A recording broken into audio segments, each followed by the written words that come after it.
Good afternoon. Our first item of business this afternoon is a debate on motion number 9391 in the name of David Stewart on defective and dangerous buildings, recovery of expenses, Scotland Bill. Could I invite members who wish to speak in the debate, press the request to speak buttons now, please, and I call on David Stewart to speak to and move the motion. 10 minutes, please, Mr Stewart. Thank you, Presiding Officer. It's with great pleasure that I open today's debate on the Defective and Dangerous Buildings Recovery of Expenses Scotland Bill. I'd like to take the opportunity to thank local government, finance and the Delegated Powers and Law Reform Committees for the robust scrutiny of the bill, and to all those who worked so hard to get the bill to this point. The Non-Government Bills Unit, the legal team and the drafters have been superb in their support and encouragement, but of course any errors, Presiding Officer, of course my responsibility alone. Also, I'd like to thank the Minister for Local Government and Planning, Derek Mackay, and his officials for the open and constructive discussions in relation to my bill. It has always been acknowledged that the Scottish Government and I share the same goal, to improve local authorities' ability to recover their costs, although of course we differed slightly in our solutions. I think the Minister recognised my bill dealt with a non-contentious and non-political subject matter where agreement and consensual working would be the key to resolving timelessly the difficulties faced by local authorities when dealing with defective and dangerous buildings. I hope members will indulge me in providing a little context to the development of the bill, not least because it has been 4 years, 2 sessions, 2 proposals and a statement of reasons in the making. The first proposal I consulted on was a much wider and included issues such as building MOTs, although it importantly encompassed charging orders. My second current proposal this session focused on charging orders solely, as I am acutely aware that local authorities need a solution quickly, and on a single issue members' bill was much more likely to garner support than one that tried to solve too many issues. Of course, we all know, Presiding Officer, that owners have a responsibility to maintain their properties. Members, however, will be aware of properties in their own constituencies and regions where owners, through neglect, blight the surrounding communities. Local authorities have a statutory obligation under Section 29 of the 2003 Building Scotland Act to carry out work to dangerous buildings where it appears to local authorities that a building constitutes a danger to persons in or about it, or to the public generally, or to an adjacent building or place. A local authority may recover from the owner any expenses reasonably incurred by it. Section 30 makes provision for a local authority to serve a dangerous building notice and to carry out the necessary work and recover the costs, where this is not done by the owner within the period specified. Under Section 28 of the 2003 Act, local authorities may also take action in relation to defective buildings where owners have failed to undertake the work specified in a defective building notice and may recover their expenses similarly. I know from talking to building standards managers that councils do not recover all of their costs. The Scottish Government's 2012 paper, entitled Research Project to Identify a Cost Recovery Mechanism for Local Authorities Dealing with Dangerous and Defective Buildings, confirms that cost recovery sits about 50%. The Local Government and Regeneration Committee heard from witnesses that the average cost of work carried out by the particular local authorities was about £3,000. But there are examples of authorities being out of pockets for hundreds of thousands of pounds with little hope of recovering the money with the limited debt recovery tools at their disposal. Let me give you an example, Presiding Officer, of a case in Fife, which, although is not every day, perhaps illustrates the range of costs. The council spent £300,000 to demolish a precarious, heavily shored-up building in a tight town centre site, which was at risk of collapse into the street. Prior to the 2003 Act, local authorities relied on the 1959 Building Scotland Act to tackle dangerous buildings. Charging orders were available under that Act to assist local authorities recover outstanding costs. However, when the 2003 Act was repealed and replaced the 1959 Act, the charging order mechanism was not carried over. The reason for this omission is not clear, although suffice to say, it has left local authorities without an effective mechanism to tackle an increasing debt burden which needs to be addressed now. So how do local authorities currently recover their costs incurred under Section 28, 29 and 30 of the 2003 Act? Well, currently, where the owner is known, the local authority would approach the owner to seek payment of the outstanding sum. The problem lies in recovering sums from owners who don't have the funds, won't pay or can't be traced. If the owner can be located, local authorities can pursue them through the civil courts. This, however, can be expensive, costing up to £5,000, with cost issues being more complex and mounting up where there's multiple owners. Court action, of course, is not possible where the owner is not known or can't be traced. So in some instances, the local authority has no alternative but to write off the debt. Building standards managers have told me they estimate the write-off figure is around £700,000 since 2005. The Scottish Government's research project collated information from 8 local authorities. The project estimated that the total unpaid debt for these authorities alone amount to £1.5 million. So this figure, when roughly exploited, produces an all-Scotland figure of 3.9 million. However, COSLA considers this figure to be too low.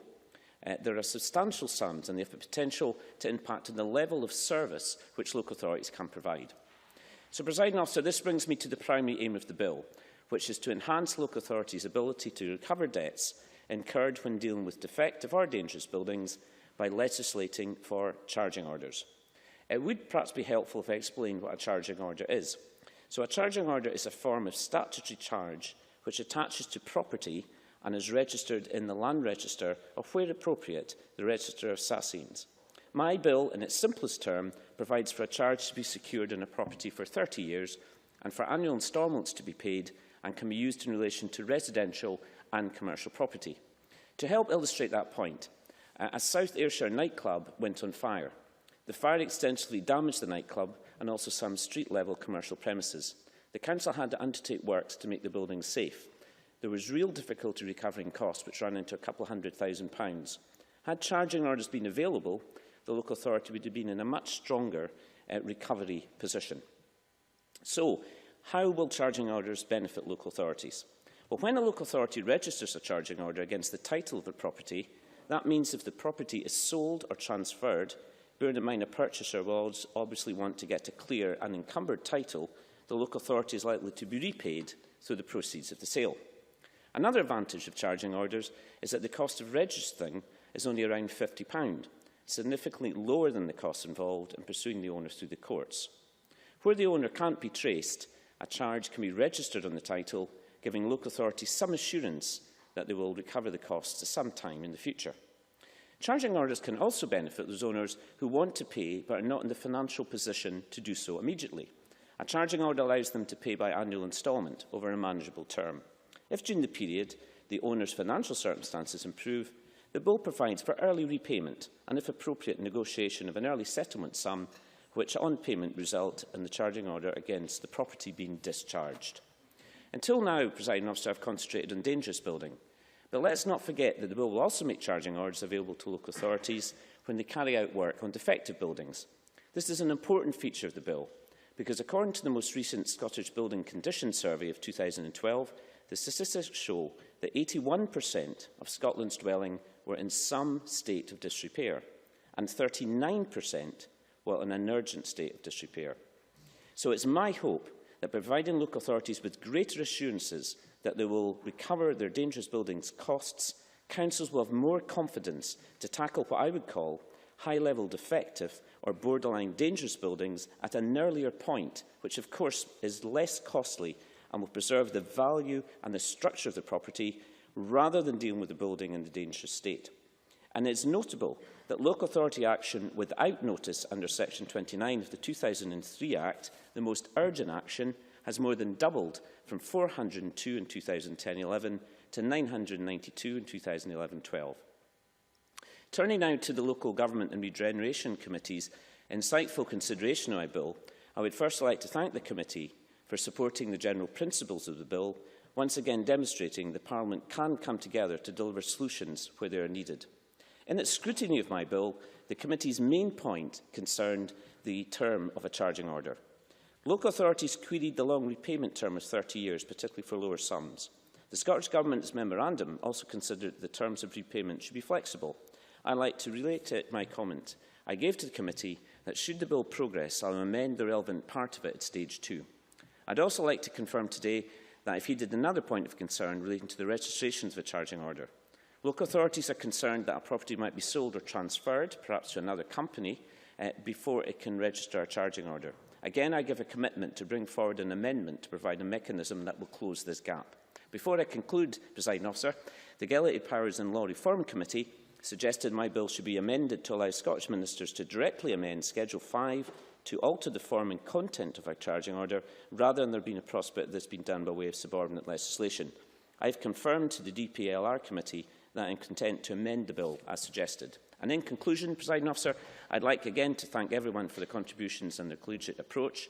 I look forward to working with the Minister and his officials to further redefine my bill should it be supported today. Presiding Officer, I am delighted to move the motion in my name that Parliament agrees to the general principles of the Defective and Dangerous Building Recovery of Expenses Scotland Bill. Many thanks. And I now call on Kevin Stewart to speak on behalf of the Local Government and Regeneration Committee. Up to 7 minutes, Mr Stewart. Thank you, Presiding Officer. I'm pleased to be speaking in this debate on behalf of the Local Government and Regeneration Committee. The committee have heard evidence at stage 1 and is following our report on David Stewart's bill. We are here today. I start by thanking all of those who provided the committee with evidence, both written and oral at stage 1. I'd like to thank our SPICE researcher and the clerks for their assistance and support. Following a call for evidence, we received 30 written submissions, mainly from local authorities, but also a few from others with interests including conservation, construction, housing associations and the legal profession. Thereafter, we held 2 oral evidence sessions. The majority of the evidence we heard and received supported amending the Building Scotland Act 2003 to introduce, as proposed, charging orders for use by local authorities. Key issues of the bill was to allow local authorities to make charging orders for recovery of expenses incurred when they have carried out work to defective and dangerous buildings. Carrying out such work is a statutory duty imposed on local authorities. They are required to take urgent action to reduce or remove danger to people in and around buildings. We heard various figures for the scale of the problem facing buildings in Scotland. At the highest, we were told 83% have some disrepair, around half requiring urgent repair to prevent the fabric of the building from degenerating further to a dangerous state. This bill would allow an additional means by which local authorities can recover costs and expenses that they incur when carrying out their statutory duties in relation to dangerous and defective buildings. They used to have this power, but for some reason, which nobody could really explain to the committee, it was removed when the 2003 Building Act was passed. Currently, when a local authority incurs repair costs, having served a defective building notice or a dangerous building notice, take urgent action to deal with a dangerous building, the local authority can pursue the debt through civil debt recovery procedures. Charging orders should therefore operate by means of local authorities attaching a formal charge over the building concerned. The charge would be registered in the Land Register of Scotland or, as appropriate, the Register of Sasseins. I would like to concentrate now on the committee's findings as set out in our report. We look closely at the provisions requiring the repayable amount under a charging order to be paid by means of 30 annual instalments. Evidence gave the general consensus 30 years was too long a period of time for the recovery of expenses. It also concluded payment by annual instalments was too rigid and may hinder people paying back costs in an annual lump sum. We agree the current drafting is overly inflexible and recommend in our report local authorities should be able to recover expenses over a timescale related to the amount incurred and the debtor's ability to pay. And I'm glad that Mr Stewart raised that point in his speech today. Representations were received to authorise retrospective notices relating to outstanding debt. There is approximately £4 million worth of debt due to local authorities as a result of undertaking work to defective and dangerous buildings, and some wanted local authorities to have the powers in this bill to apply to old notices. We agree with the member and indeed the Minister and do not support the addition of retrospective powers to the bill. It is unusual to make retrospective provisions generally, and in this case difficult legal and technical issues would also arise. Evidence from local authorities noted limited in capital revenue immediately available to undertake repair work. A number made suggestions for a national fund to be set up by the Scottish Government. This, they suggested, would allow local authorities to access funds to undertake their statutory duties in relation to urgent repairs of defective and dangerous buildings. We recognise that local authorities have limited funds available and choices to make in how they prioritise and spend their money. One choice they have is to undertake repair work, but of course they will, in many cases, have to wait for repayments. We recognise the concerns and the choices to be made, but consider the issue of a national fund to be one for the Scottish Government and local authorities and not for the bill to legislate. In oral evidence, we heard requests for the bill to increase the flexibility of charging orders to allow housing associations to pay building repair costs on blocks of flats in which they have properties and have these costs recovered by local authorities on their behalf. This would avoid housing associations in buildings in which they have a say, a majority interest, to make full payment and then chase other, perhaps private owners for repayment of their share through the court system. We noted these concerns, but do not consider it appropriate to burden local authorities in this way. We would, however, encourage local authorities to work closely with housing associations, taking a flexible approach to assist them when circumstances permit. We heard a fair bit of evidence about private owners, generally companies or the like, chopping and changing ownership to try to evade repayment. And I'm sure that many members in this chamber have experienced such situations in their own constituencies and regions. I certainly have. Evidence suggested power to make an interim order or a liability order which can be attached at the point the repairs are made, and that would help address this situation. We sympathise with this suggestion and are keen to minimise avoidance opportunities. We recommend consideration be given to providing appropriate powers which we understand are under consideration by the Scottish Government. We will look forward to hearing more about this and perhaps considering amendments at stage 2. I congratulate David Stewart in bringing forward this bill, and we appreciate his flexibility in terms of the evidence that he gave to the committee, and the committee itself supports the bill's general principles. Thank you, Presiding Officer. Many thanks. And to now call on Derek Mackay. Minister, you have up to 5 minutes. Thank you, Presiding Officer, and I'm delighted to contribute to this debate today. In opening, I too would like to acknowledge the significant amount of work that Mr Stewart has done over the past 4 years to get his bill to this stage. Mr Stewart's bill on defective and dangerous buildings proposes considerable improvements to the existing cost recovery powers of local authorities when dealing with defective and dangerous buildings. The current powers in the Building Scotland Act 2003 require local authorities to take action on buildings they consider to be dangerous. In some cases, this will mean undertaking emergency work to secure the building and the surrounding area. In others, perhaps carrying out repair works. In certain extreme circumstances, local authorities can decide to demolish all or part of a dangerous building. They also have discretionary powers to deal with buildings they consider to be defective. And like dangerous building, when an owner has not carried out the necessary repair work, the local authority can undertake the work themselves. These powers cover all types of buildings and allow local authorities to intervene to stop buildings deteriorating or to deal immediately with immediately dangerous situations. Not only are these powers important to ensure the safety of people inside and outside buildings, they help to protect our built environment for future generations. When a local authority becomes involved, their intervention is usually enough to prompt the building owner to rectify the problems themselves. In cases where this doesn't happen and local authority have to do the work themselves, they can seek to recover their costs from the building owner. As we've heard this afternoon, at the present time this means using the normal debt recovery methods, and to date this has unfortunately not always been successful or adequate.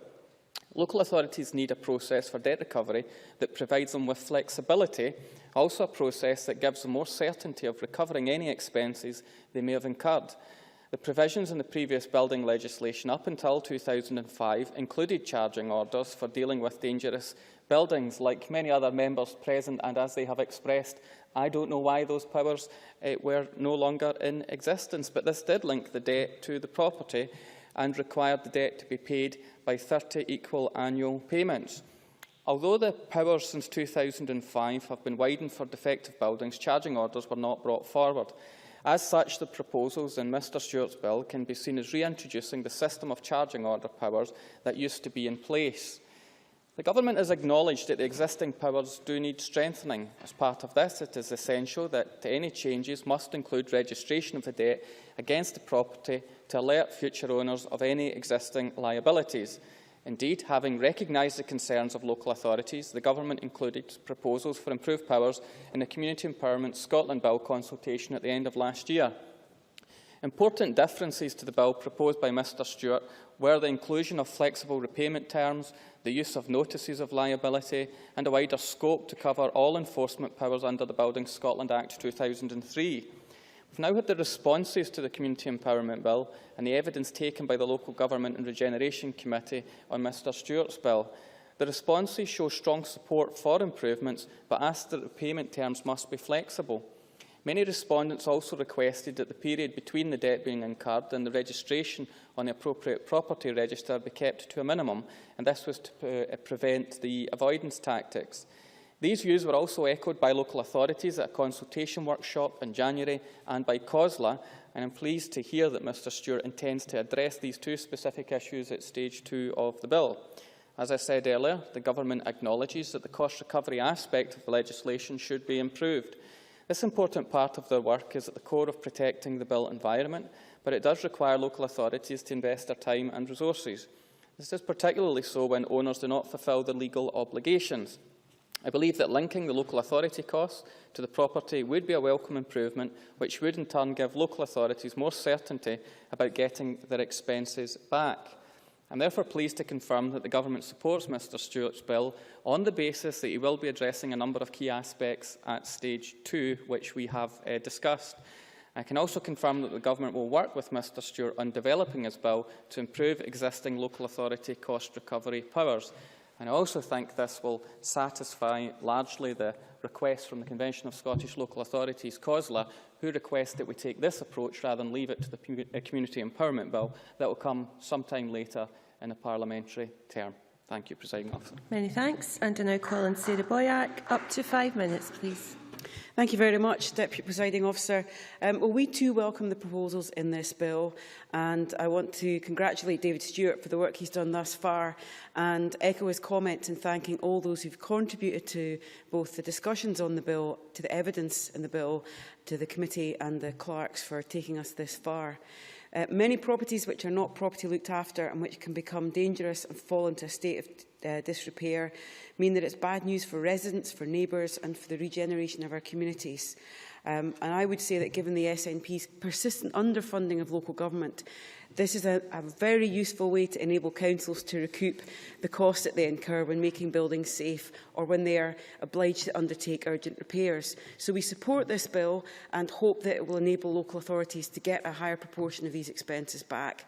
I very much agree with all the comments that have been made so far about the need for flexibility, and I'm very glad that David Stewart is keen to accept amendments at stage 2.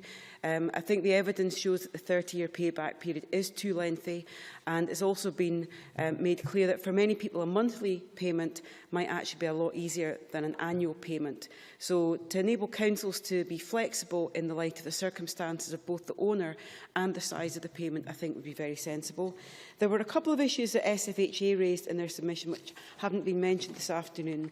I want to just briefly cover. Firstly, they say that they think it would be desirable for housing associations to have similar powers to local authorities, whether through possible collaboration with councils or through the power to issue charging order themselves. And they argue that this would enable a more proactive approach to restoring mixed tenure buildings. And I'd be very interested in the comments of the Minister and the member in charge on this suggestion. Secondly, they are seeking clarification of when action could be taken to repair a dangerous and defective building. David Stewart referred in his opening remarks to his desire to tackle high-level defective or borderline dangerous buildings at an earlier point. I think it would be quite useful to think about how that might be defined so that in the future, when applying this bill, people will know when it's appropriate. The SFA make the obvious point that preventative repairs are much less costly and potentially safer in the long run. So it's just seeing how that links into this bill at the moment. At what point would it be triggered? I can't make any comments about this bill without reflecting on the statutory notice system in Edinburgh, because I think there are lessons that we definitely need to be learned. That service has been dogged by mismanagement and allegations of corruption, but the principle underpinning the system is sound, and I think we need to think through Edinburgh's experience to make this bill stronger. One of the comments Edinburgh Council make in their submission is about the potential of delays in the Sheriff Court, or the issue about costs being successfully challenged, where apportionment between owners isn't clear.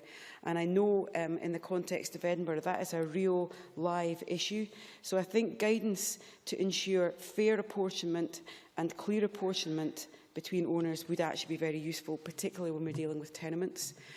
Where it's not possible to track down an owner, the capacity to lay a registration or an order on a property's title could mean that money will in fact be recovered. I think that's an important principle in this bill. I want to finish just about reflecting on the linkage between different elements of legislation, and for that reason I'm glad that the Minister is going to look at the community empowerment principles being adopted in this bill. The law of the tenement enables owners to undertake repairs and claim back the costs from owners refusing to pay their shares. But the fact that they have to resort to the courts to claim that money back effectively means that it's a possibility that's virtually never used because of the cost and the time delays. And for me, an opportunity that could come from this bill would be to allow a council to step in and pay the contribution of an owner who refuses to take part, even though the law of the tenement has been used in the drawing up of a scheme of works, and to enable the council to claim that money back from the owner using the powers of this bill. That would empower neighbours who've come to an agreement but whose repair works are effectively being stalled by an absent or uncooperative owner. And it has certainly been the case in Edinburgh that that's forced the council to get involved. And that leads to lengthy delays, disputes, and it leads to increased costs. So I think it's something that I'd be very keen to bring forward at stage 2 and to get the views of members on that before we even get to stage 2. I'd be grateful for the member in charge's view on whether the bill as currently drafted would give local authorities that power, and maybe for advisers to Mr Stewart. If not, I'd be grateful if the Minister and David Stewart would be keen to look at this issue before we get to the detail of stage 2. I really believe it's an opportunity we shouldn't miss. I very much welcome this bill and hope it's passed today and we can move to discuss the detail at stage 2. Thank you, Presiding Officer. And now calling Cameron Buchanan, up to 5 minutes, please. Thank you, Deputy Presiding Officer. I tend to start most of my speeches by welcoming the opportunity to contribute. However, I must confess that on this occasion, I can say that I'm pleased to speak in support of this bill with an unusual amount of sincerity. I've met with David Stewart to discuss the bill, but also like to note my congratulations to him, not only for his hard work, but also for his persistence. Dangerous and defective buildings are not a subject that's being hotly discussed in many households around Scotland at this precise moment. However, the member has identified a real problem with the present situation and come forward with a sensible and straightforward solution, and we should be grateful for his efforts in pursuing the matter. Indeed, I think his real and abiding achievement is, I suspect, to have brought forward the good legislation which has not been hijacked by the Scottish Government. The bill presents a fairly neat solution to the problem of recovering costs for repair work through using a charging order. This is, for instance, where civil law routes are not appropriate due to difficulties in tracing the owner, as it allows local authorities to tie the debt to the property title as opposed to the owner. Put more simply, it gives local authorities another route to claiming the costs back, and is as such most welcome, with 80% of councils indicating their support in response to our consultation. With an estimated £3.9 million in outstanding costs for such work, anything that makes it easier for recovering that money is surely a good thing.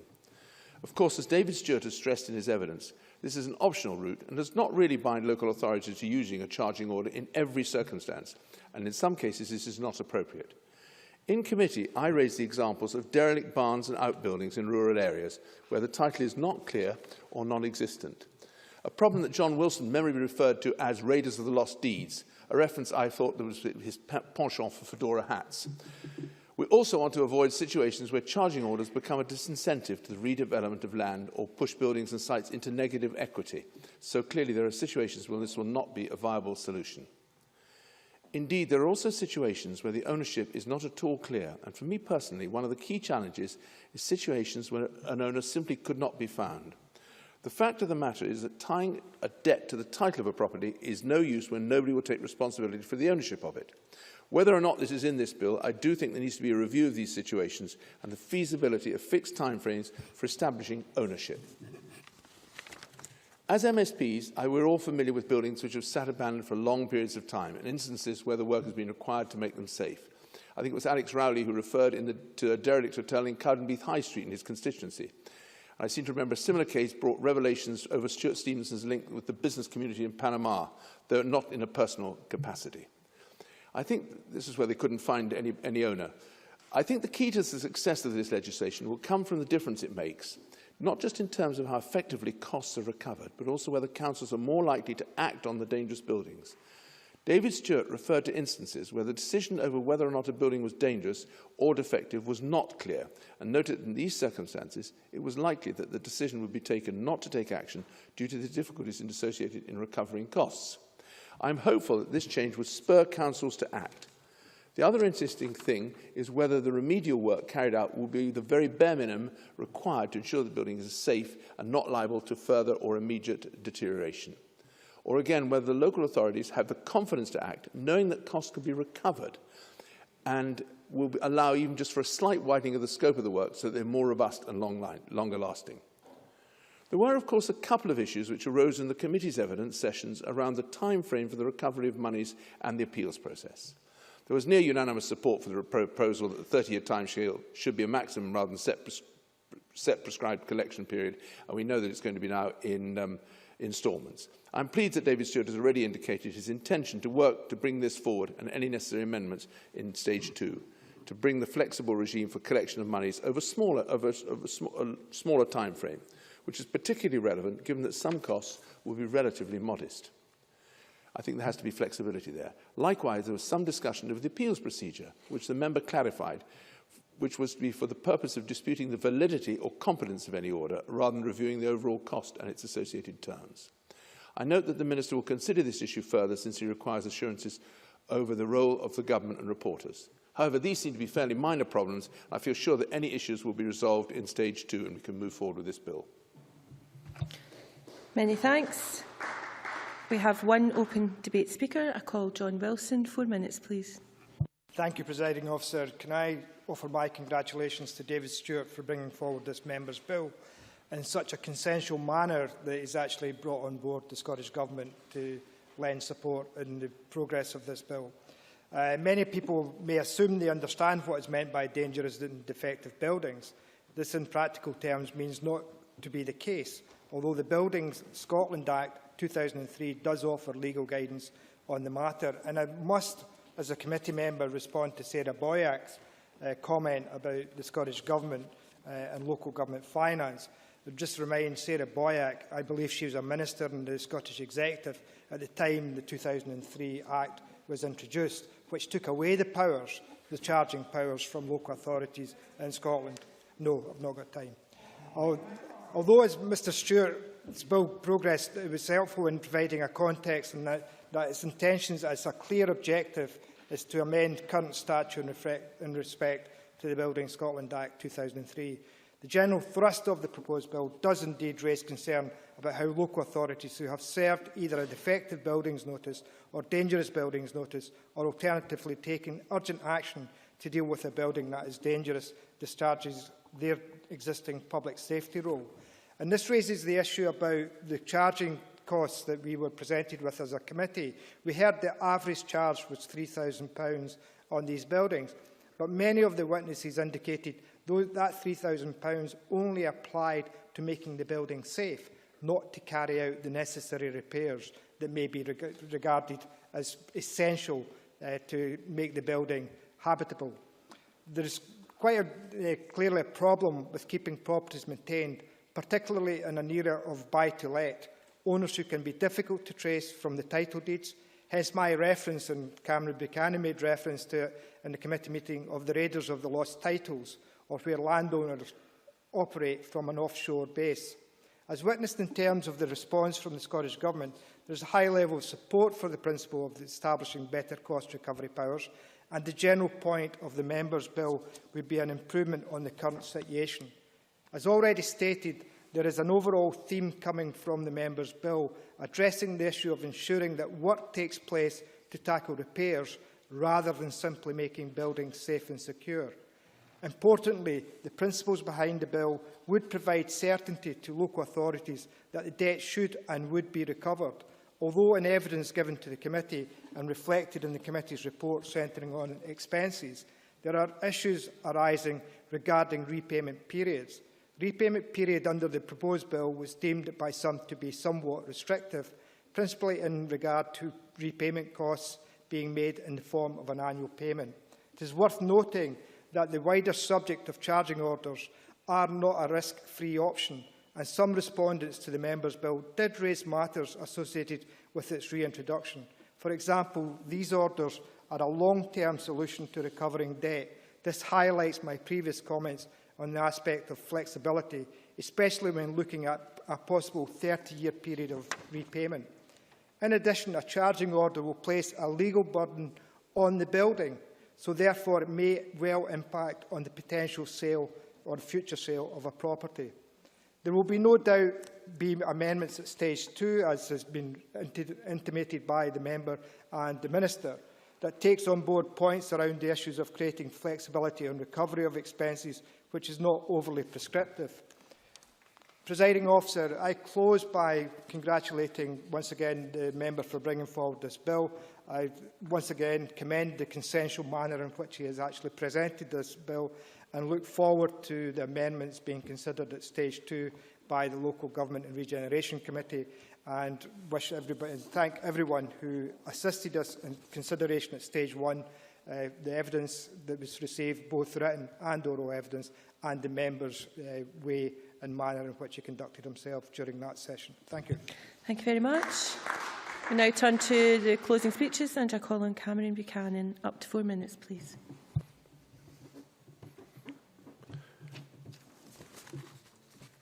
Thank you very much again, Deputy Presiding Officer. I think this afternoon we've had a very good, constructive and consensual debate and found a great deal of support for David Stewart's bill. I think we're all agreed on the merit and necessity of this legislation, and most comments have been regarding the detail of the implementation of it. In that respect, it has raised a number of broader issues to do with repairs. However, I think that the member and the committee are right in recommending that we resist some of the suggested amendments and the expansion or scope of the legislation. One of the most obvious cases of this type of proposal was from Susan Torrance of the Scottish Federation of Housing Associations, who in evidence noted that the appeal of legislation suggested broadening to offer some sort of power for local authorities to pursue costs on behalf of housing associations, a point raised by Sarah Boyack. Whilst the member of the committee understandably rejected this, due to the use of taxpayers' resources, it's easy to see why the Scottish Federation of Housing Associations suggested such a power. Never far from any discussion on the local government committee is the issue of finance, and in particular that resources are scarce for councils at present. The bill is, of course, designed to improve the rate of recovery of funds, but to recover them, you need to spend them in the first place, which led to some councils arguing in our submissions, arguing for a dedicated fund for the purpose of repairs, i.e. ring fencing. I think this would add a whole new dimension to the bill by way of extra resources, and I don't think it was a matter that should be addressed on this bill, but perhaps separately or in an amendment. Linked to this issue, we also had the suggestion from COSLA that the powers could be used retrospectively. Again, it struck me as quite a complex addition to the bill. I note the Minister's comments on the competency of such a provision. There was also the evidence, I think it was from Alison MacDonald of North Lanarkshire, which highlighted the administrative costs associated with retrospective charges. And I think that's a point that cannot be ignored. The overriding aim of this bill has been to give local authorities another tool for recovering the costs of repairs, and that is a very welcome and effective proposal. However, it understandably attracted a number of suggestions on how the bill could be tweaked or slightly expanded to address one of the many of the other similar problems that go with covering the cost of repairs. Of course, the danger with these proposals is that if you begin to accept them, you immediately expand the scope of legislation and encounter all sorts of other unforeseen problems. What started as a straightforward proposal quickly evolves into a substantive and far more reaching piece of legislation. Accordingly, I would like to commend David Stewart on retaining his narrow focus on the issue of charging notices in relation to the dangerous and defective buildings. It has exposed the need for a wider look at these broader issues, but for the moment we should support the bill, giving as it does some welcome new powers to local authorities. Thank you. Many thanks. I now call on Mary Fee. 4 minutes, please. Thank you, Presiding Officer. And can I too start by thanking David Stewart MSP for all the hard work he has put in to this bill over the last 4 years to bring it before Parliament. And the Stage 1 debate has been short, purposeful and very consensual. And I particularly welcome the very supportive comments from the Local Government Minister, from Kevin Stewart, the convener of the committee, and from Cameron Buchanan. Sarah Boyack highlighted local government finance, and as a chamber we must unite to support and implement this bill. With councils under severe pressure from cost cutting, it's only right they have the powers to recoup monies for repairs to buildings which owners take no responsibility for. These owners should not profit from work undertaken by local authorities, and that's one reason that I fully support this bill. The Local Government and Regeneration Committee report on the bill has been very helpful and it's a very thorough report.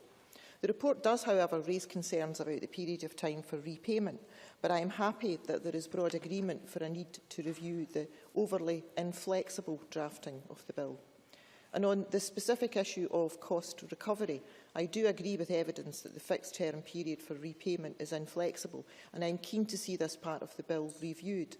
So I particularly welcomed the remarks made by David Stewart in his opening contribution. And with average cost of repairs coming in at under £3,000, it would be more beneficial for councils to set terms based upon circumstance and the amount owed. It would be bizarre for someone to pay 30 years of annual charges if they owed less than £3,000. The Institute of Historic Buildings Conservation has warned that many of the one-off repairs costing £3,000 may require further intervention in the future. So, in the interest of public safety, it may be more beneficial if full works were carried out in the first instance. And thinking of my own area, the bill could have beneficial effects and help transform and regenerate town centres like, for example, Paisley. And I'm sure the Local Government Minister would agree with me on that point. So I do hope the bill advances and we get the repayment period right. Local authorities correctly indicated that they have limited budgets to undertake work without payment from owners and suggested the possibility of a national loan fund. And again, hopefully the Local Government Minister will continue to have dialogue with local authorities to find a practical solution to this problem. And it may well be as a result of the economic climate that we find more and more buildings being classed as dangerous or defective. Yet with only 50% of the costs being recovered by councils, it must be a priority for government to find a way to fund repairs without having a detrimental effect on vital services. The SFHA suggested that housing associations and local authorities collaborate to recover costs. However, like Gillian McCartney of East Renfrewshire Council, I am apprehensive at the use of taxpayers' money to recover costs for associations. And this is an area that needs to be further explored, as does the issue of who can issue a charging order. Nor does the bill address the issue of buildings where owners are not known, and I look forward to possible amendments at stage 2 to remedy the points I've raised. And similarly, I am unsure where the bill sits in relation to councils and missing shares. And as the bill progresses, I look to this being clarified. And in closing, Presiding Officer, we fully support this bill and hope the Chamber will do the same, as it's a vital tool to ensure our buildings are kept in good repair. Thank you. Thank you very much. I now call on Derek Mackay. Minister, 6 minutes. Thank you, Presiding Officer. 6 minutes, that's slightly longer than I had anticipated. I think this has been a very consensual debate without much disagreement. And I think Mary Fee is correct to say that the debate, I suppose, like the legislation, is short, clear, purposeful and consensual. And I think Mr Stewart and I share these attributes. I think we are both short, purposeful, consensual, but clear in what we want to achieve. And on this, I think the whole Chamber is united. In fact, if there's any division to come on this, it may be the challenge from my opposition spokesperson, Sarah Boyack, who clearly wants to expand for good public benefit reasons some of the provisions on the bill. But the bill has been, I think, very specifically drawn in a tight fashion to achieve the outcome that's anticipated. Sarah Boyack. Could I have Sarah Boyack's microphone? I suppose part of my concern is I know there is potentially other legislation coming down the tracks from the Scottish Government, and the key thing for constituents is that it becomes a legal minefield for people to have to refer to different bills. So it's where there are simple things we could do here without doing what Cameron Buchanan suggested and lengthen it too widely. If we could do that, or at least have that discussion at stage 2, and you could reflect on where it might be picked up in other pieces of legislation, I think that would be really helpful. Minister? Certainly there's a point within that in emerging legislation. I want to be absolutely clear, though. I think this is a very clear focus, and we've engaged with professionals to get the intention of the bill right, the Members' Bill, and also what was proposed in the Community Empowerment Scotland Bill. So there may be other opportunities. Specifically in relation to... Okay. Kevin Stewart. Kevin Stewart's microphone, please. Thank you, Presiding Officer. I probably don't need it, as some of my colleagues were saying. The simplicity of this bill, I think, is extremely good. And I think when we get overly complex, then that's where we find some difficulties. And it's maybe the complexity of the 2003 legislation that led to charging orders disappearing off the statute book. Minister? I think that's a fair point, but I think the bill will be focused. It will take forward the necessary amendments, which I hope to be able to return to in terms of some of the details and necessary points that I think have been made this afternoon and we're focused on at the Local Government Committee. But can I turn to Cameron Buchanan as well? And I liked his clarity and welcoming the opportunity to participate in a debate with sincerity. I'm sure that that's the case. It's not the case that government's hijacking this bill. Actually, great minds think alike. Everyone recognised that we needed to do something about this, but I commend David Stewart for having had the opportunity to do it specifically in a Members' Bill that we were taking forward through a much wider community empowerment bill that absolutely I want to get right. So we'll reflect, of course, on the suggestions and continue to work with the member on the necessary amendments, but it will still have the government's conditional support if those areas can be addressed that we've identified. Then we're happy to continue to support the bill, indeed offering officials support to get it in that place, because it is a very serious and significant issue, defective and dangerous buildings, in terms of the recovery power, so that we create this culture of proactivity within local government, that they take the necessary action and the confidence and knowledge that they'll be recompensed where, of course, that's appropriate. A wider issue around resources has been raised, and I would want to make the point that we've put great effort into de-ring fencing resources from £2.7 billion down to just less than £200 million, and I don't believe there's an appetite within local government, even if there's a good purpose, to return to ring-fenced funds by way of a loan fund or other suggestions.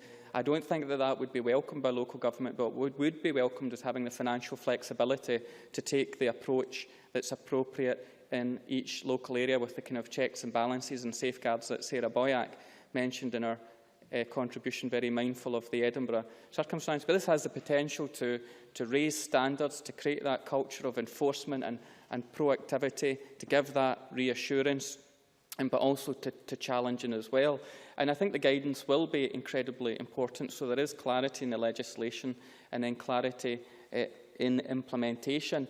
And I would draw attention again to the amendments that we look forward to working with David Stewart on, such as the term of the charging order, so that there is flexibility, because it would be preposterous for some to be stretched over 30 years where that isn't appropriate. And we don't want to create, by default, or unintended consequences, avoidance mechanisms. And in that sense, the amendment that will allow us to register liability for costs as early as possible to avoid any avoidance there, then I think that would be welcome. And very mindful of the Local Government Committee's view on the retrospective allocation of expenses as well, and the members aware of the government's position on that too. So in terms of the Community Empowerment Bill, that will proceed without any element of this work. Hopefully the Members' Bill will take that forward and we'll continue with our support here, and that will allow the Community Empowerment Bill to focus on the other areas that I've highlighted there. And finally, once again, to commend Mr Stewart for 4 years' hard work to get the bill to this place, which I think will meet with great approval from all sides, all members of Parliament later today, for what is very necessary, maybe been a missed opportunity before in the lack of this power, but restoring it, I think, will be welcomed by local government and the people of Scotland. Thank you, Minister. And I now call on David Stewart to wind up the debate. 8 minutes, please. Thank you, Presiding Officer. My friend, Councillor Jimmy Gray, who is the convener of Highland Council, first drew my attention to the hazards which buildings can pose to the public if not maintained properly. He'd been unfortunate enough to experience at first hand the danger posed by building in a state of disrepair when he was almost struck by a fine piece of masonry when out walking along Stevensbury in Inverness. Thankfully, he was unhurt. This, however, prompted me to investigate this matter further with building professionals and local authorities. And I readily acknowledge that there are many more wider aspects of dangerous and defective buildings which need to be addressed. But as a backbench member, I could not go as far as I would have ideally liked, although I believe my bill is an important first step which will make significant differences to local authority cost recovery powers.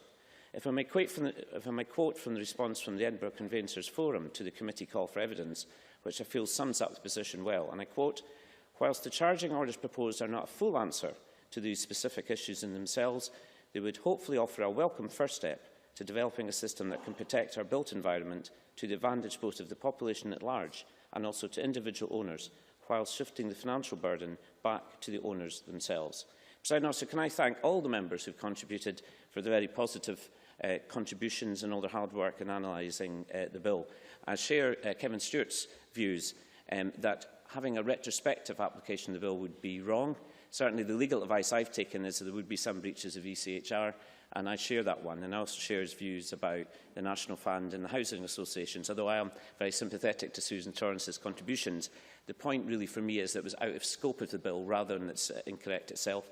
And I'm obviously keen to do anything I can to look at the notice of liability, as I said to the Minister earlier, at stage 2.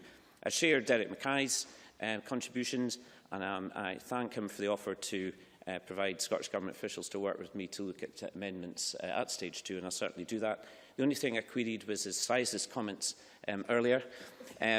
Although, if I can just reference one introduction I once had, Presiding Officer, by my friend Bill McAllister, a well-known Highland journalist, at an event, when he said that David Stewart's not old Labour and he's not new Labour, he's just wee Labour. I also like Sarah Boyack's contributions. There's a much larger answer for that, and I'm happy to write to Sarah Boyack about the issues of apportionment. Clearly, as members know, Edinburgh's got different legislation that went through Westminster. Generally, this would apply. We would generally look at cost recovery according to what the title says, but there's a much fuller response I'd like to give to Sarah Boyack, and I'll do that in writing.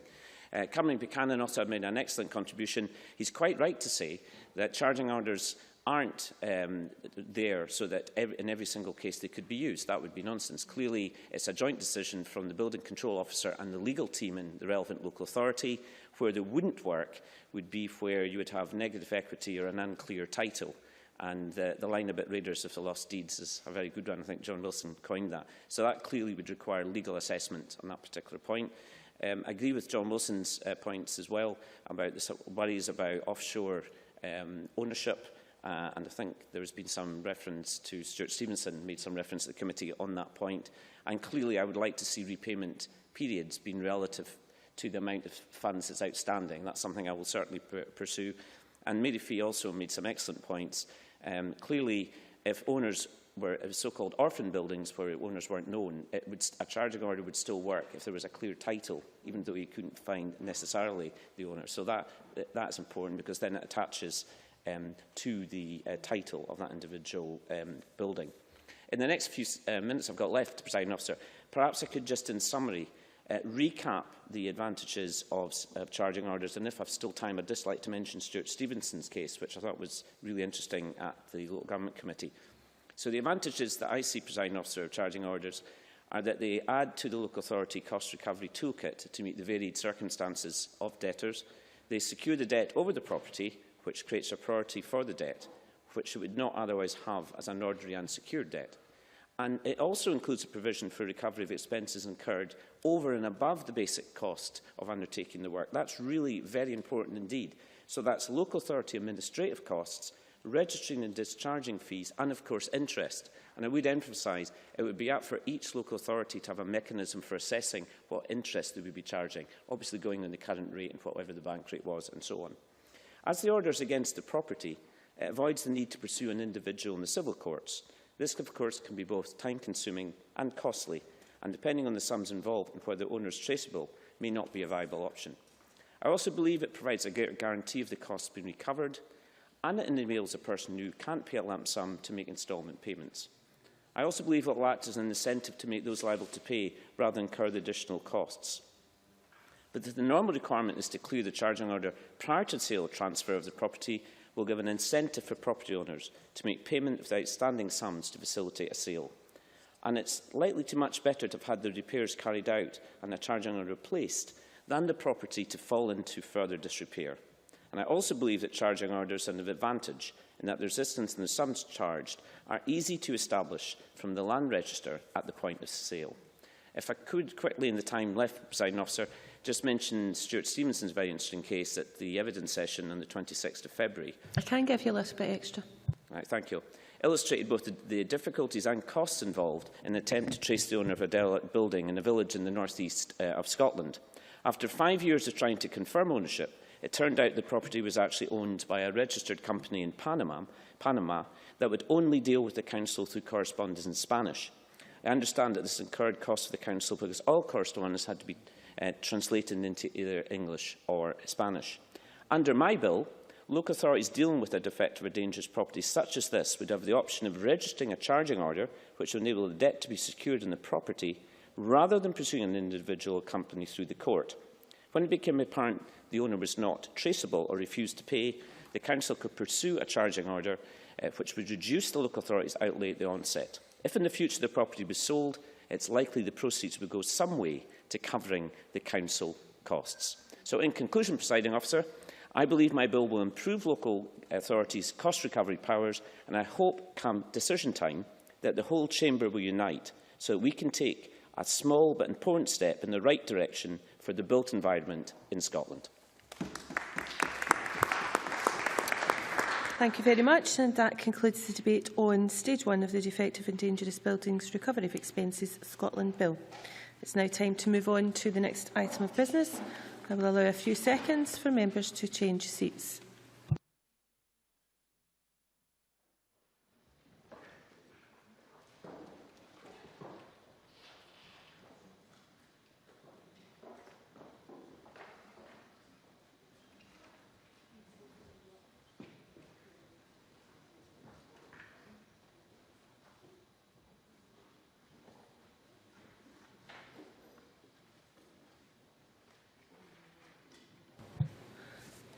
The next item of business is a debate on motion number 9575 in the name of Angela Constance on developing skills for Scotland's digital economy.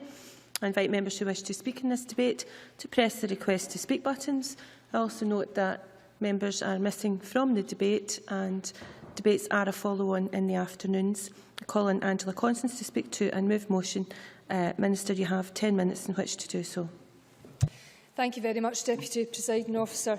I'm very pleased to have the opportunity to open this debate on developing skills for Scotland's digital economy. This debate follows the recent publication of the ICT and Digital Technology Skills Investment Plan that was produced by Skills Development Scotland, and of course the announcement by the First Minister that the Scottish Government is investing an additional £6.6 million to promote digital skills. Last month, the Internet celebrated its 25th birthday.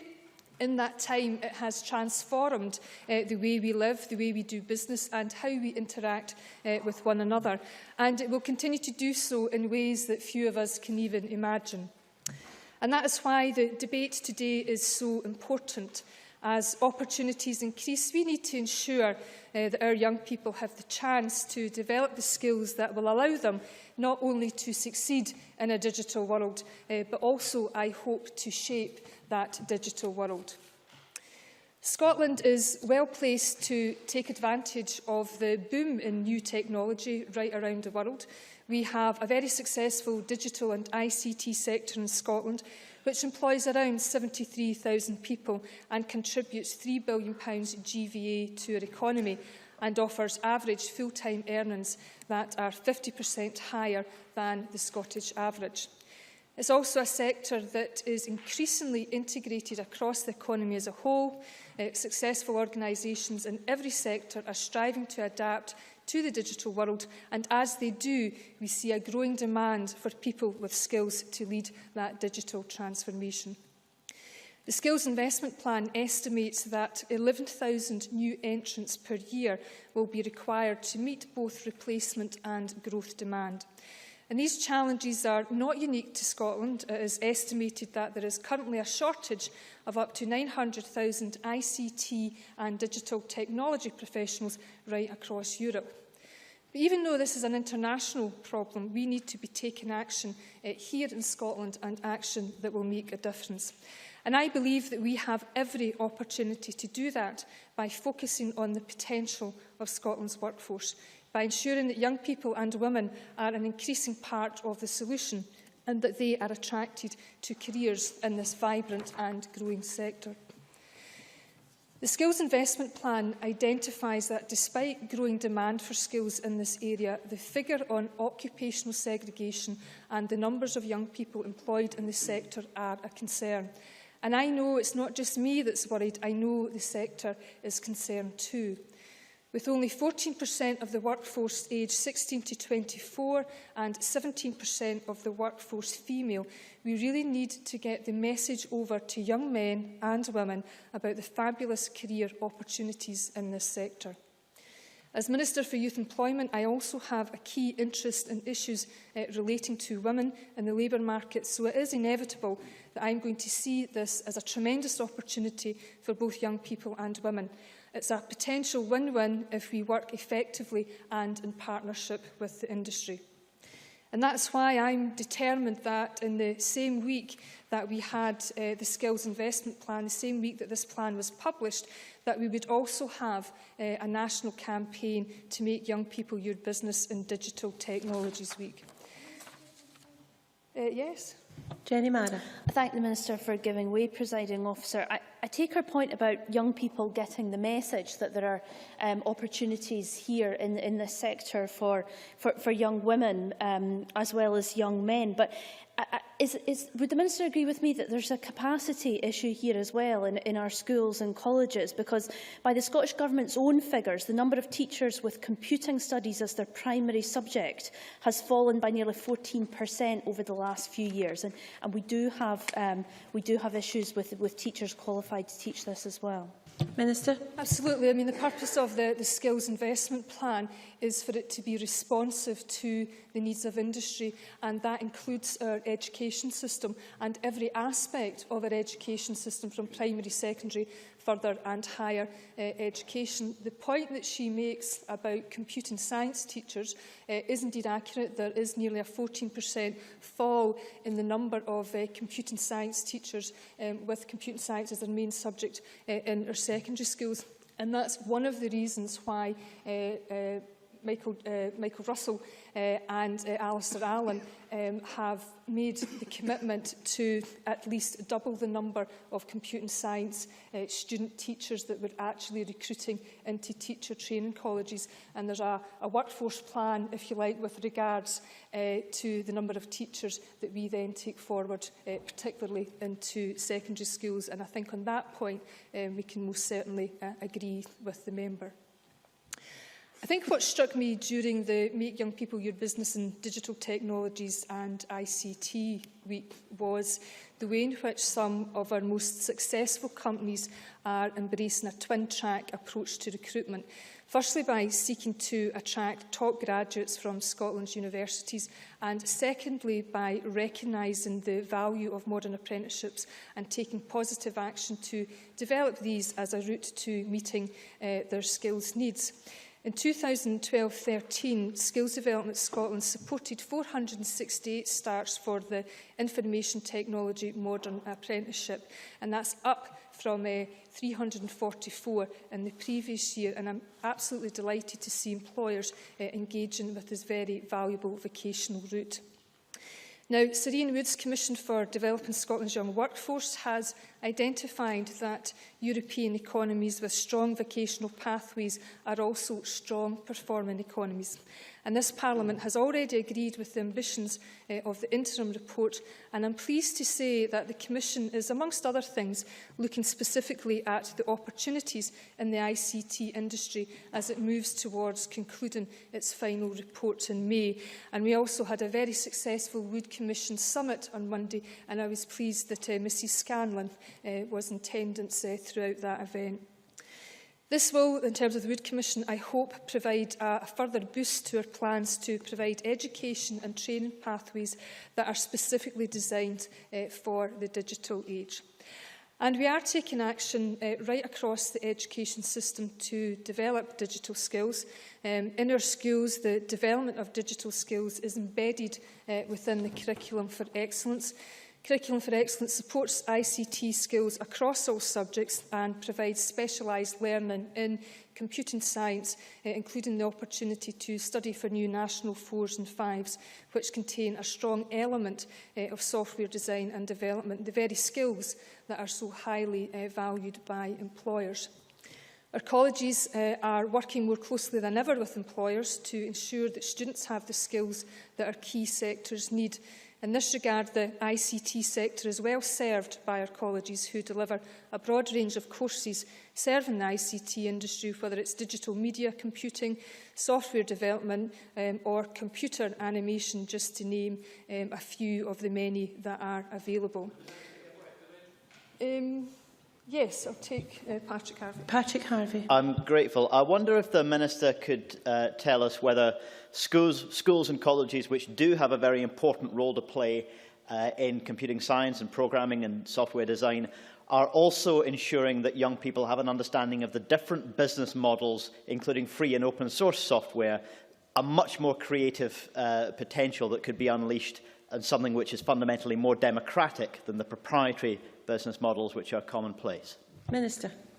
Yes, I mean, I think that's the case, and I would be happy for Dr Allen to write to the member in more detail about it. I think there are some very interesting points that he makes in that question, and it certainly sounds in keeping and in the context of a broad general education where people are very aware of their own rights and responsibilities as citizens. Now, within our university sector, the Scottish Informatics and Computer Science Alliance brings together researchers from all of Scotland's universities to create one of the largest research clusters in informatics and computing science in the world. Our universities also offer a number of diverse degree courses to undergraduates on various strands of ICT and digital technologies provision. But I am very conscious that despite all of this activity, and I have attended a number of events with industry in recent months in which they tell me that we need more graduates in computing science. Too few students are undertaking computer science courses. And between 2012 and 2013, there was an 11% increase in applications to full-time undergraduate computing science courses, but only a 3% increase in acceptances. And it is clearly unacceptable that of those accepted onto full-time undergraduate computing science courses, that just 1 in 8 is a woman.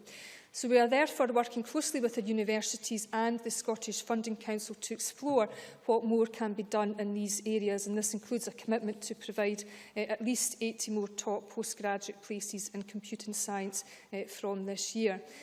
I'm actually out of time, sorry. And enhancing vocational pathways for this sector must also be a priority. So we will be improving and prioritising articulation routes from FE to ITSE for ICT and digital technology subjects. And I am pleased to note that some of our universities already have excellent articulation arrangements in place. My final word, Presiding Officer, is that I believe that the Skills Investment Plan provides the focus and the framework to take us forward, a framework that has partnership with industry at its core, and maybe in my summing up remarks I can talk about the skills investment plan in more detail. But there's no doubt about it, Presiding Officer, that our ability to take advantage of the opportunities that are available to us is absolutely central to positioning Scotland as a world-leading digital nation within a global digital economy, and I propose the motion in my name. Many thanks. And I now call on Jenny Mara to speak to and move Amendment 9575.1. 7 minutes, please. Thank you, Presiding Officer. As the Minister stated in her opening remarks, the digital and ICT sector is a thriving and a growing part of Scotland's economy. The sector already contributes 3% to our economy. It employs over 73,000 people and adds value of £3 billion. And as the convener of the cross-party group on video games, a co-convener, and a native of Dundee, where a great deal of digital jobs are based, and a city that is home to one of Scotland's leading ICT educational institutions at Abertay University, I see firsthand how Scotland takes a leading role in ICT and digital economy development, and how we shape and apply evolving technology across sectors and industry and all across the world too. Presiding Officer, it is always a great source of pride to me every time I hear, especially on Radio 2, the game Minecraft mentioned. It seems it's an international hit. It was made in 4J Studios in Dundee by former employees of NCR and Dundee natives. And I think it's a great source of pride that we have success like that in our digital industries in my home city and in Scotland. And whether it be how we use technology to find better treatments for cancer, or by creating the latest video game sensations like Minecraft, Scotland is so often at the fore of this. And it is clear that the ICT and digital sector will become an even more important part of Scotland's economy in the future, as the Minister said, such as the pace and scale of innovation. Many of the jobs those studying at Abertay University and in ICT courses around Scotland will be doing in 20 years' time haven't even been thought of or created yet, but that is a challenge that we must meet. And so it is paramount that now, as the industry grows, we identify, nurture and promote the talent of our young people to drive that change in coming generations.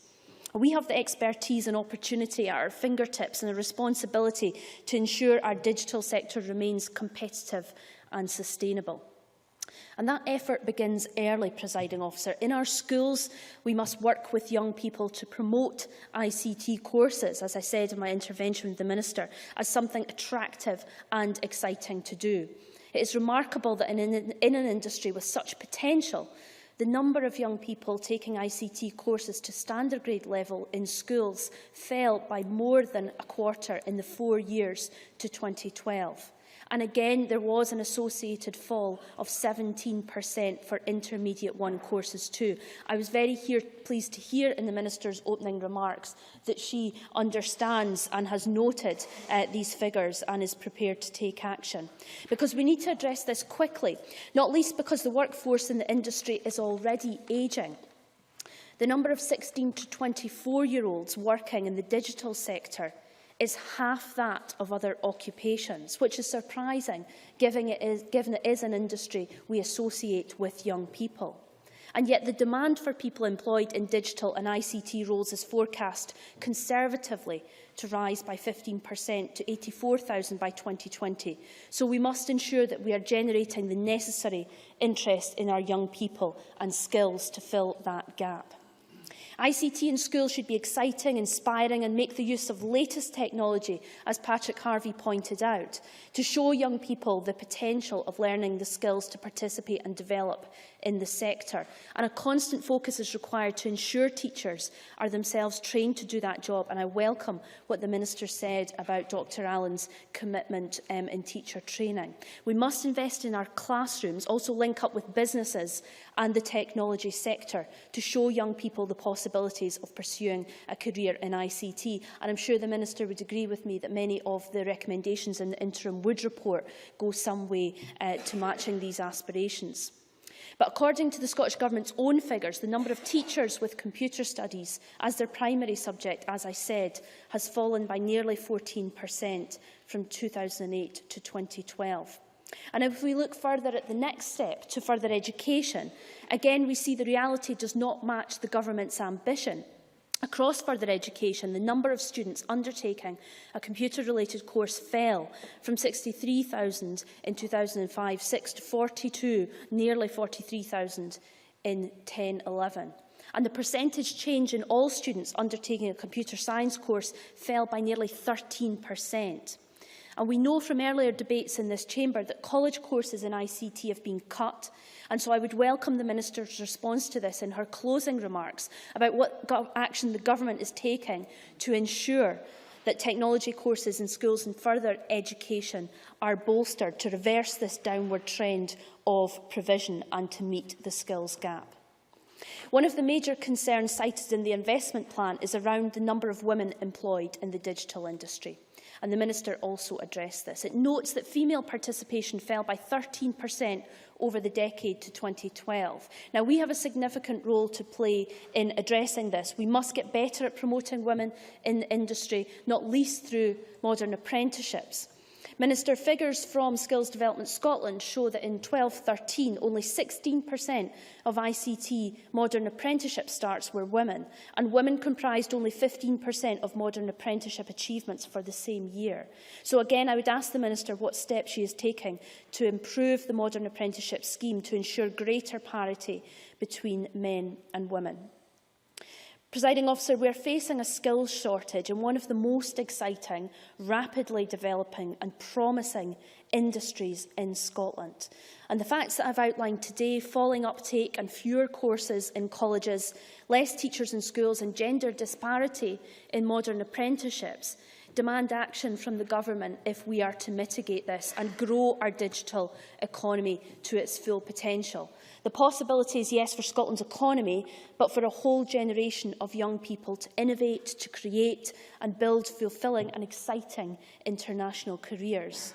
This potential is substantial, but in order to capture this and make it a reality, I think the Government must commit to action across our entire education sector to nurture and grow these skills. Presiding Officer, I move the amendment in my name. Many thanks. And I now call on Mary Scanlon. Up to 5 minutes, please. Thank you, Presiding Officer. Can I first say we will be supporting the Government motion and the Labour amendment today. The only thing that I would contend with the Minister's speech was that ICT and digital technology is not only for younger people, and I probably say that as a silver surfer, but I was made aware this week that even people in care homes are using Skype and FaceTime to keep in touch with families. I just put that on the record. Presiding Officer, on Monday I attended the Wood Commission Summit for Developing Scotland's Young Workforce, which I found very encouraging, very interesting. And a recurring point of reference is to ensure that the education system meets the needs of the changing economy. Put simply, this equates to encouraging more Scots towards courses in information technology and indeed to STEM subjects in general at school, further and in higher education. And the reason this is so vital to today's debate is the current imbalance between the demands of and opportunities of the digital sector and the trained and qualified supply of labour.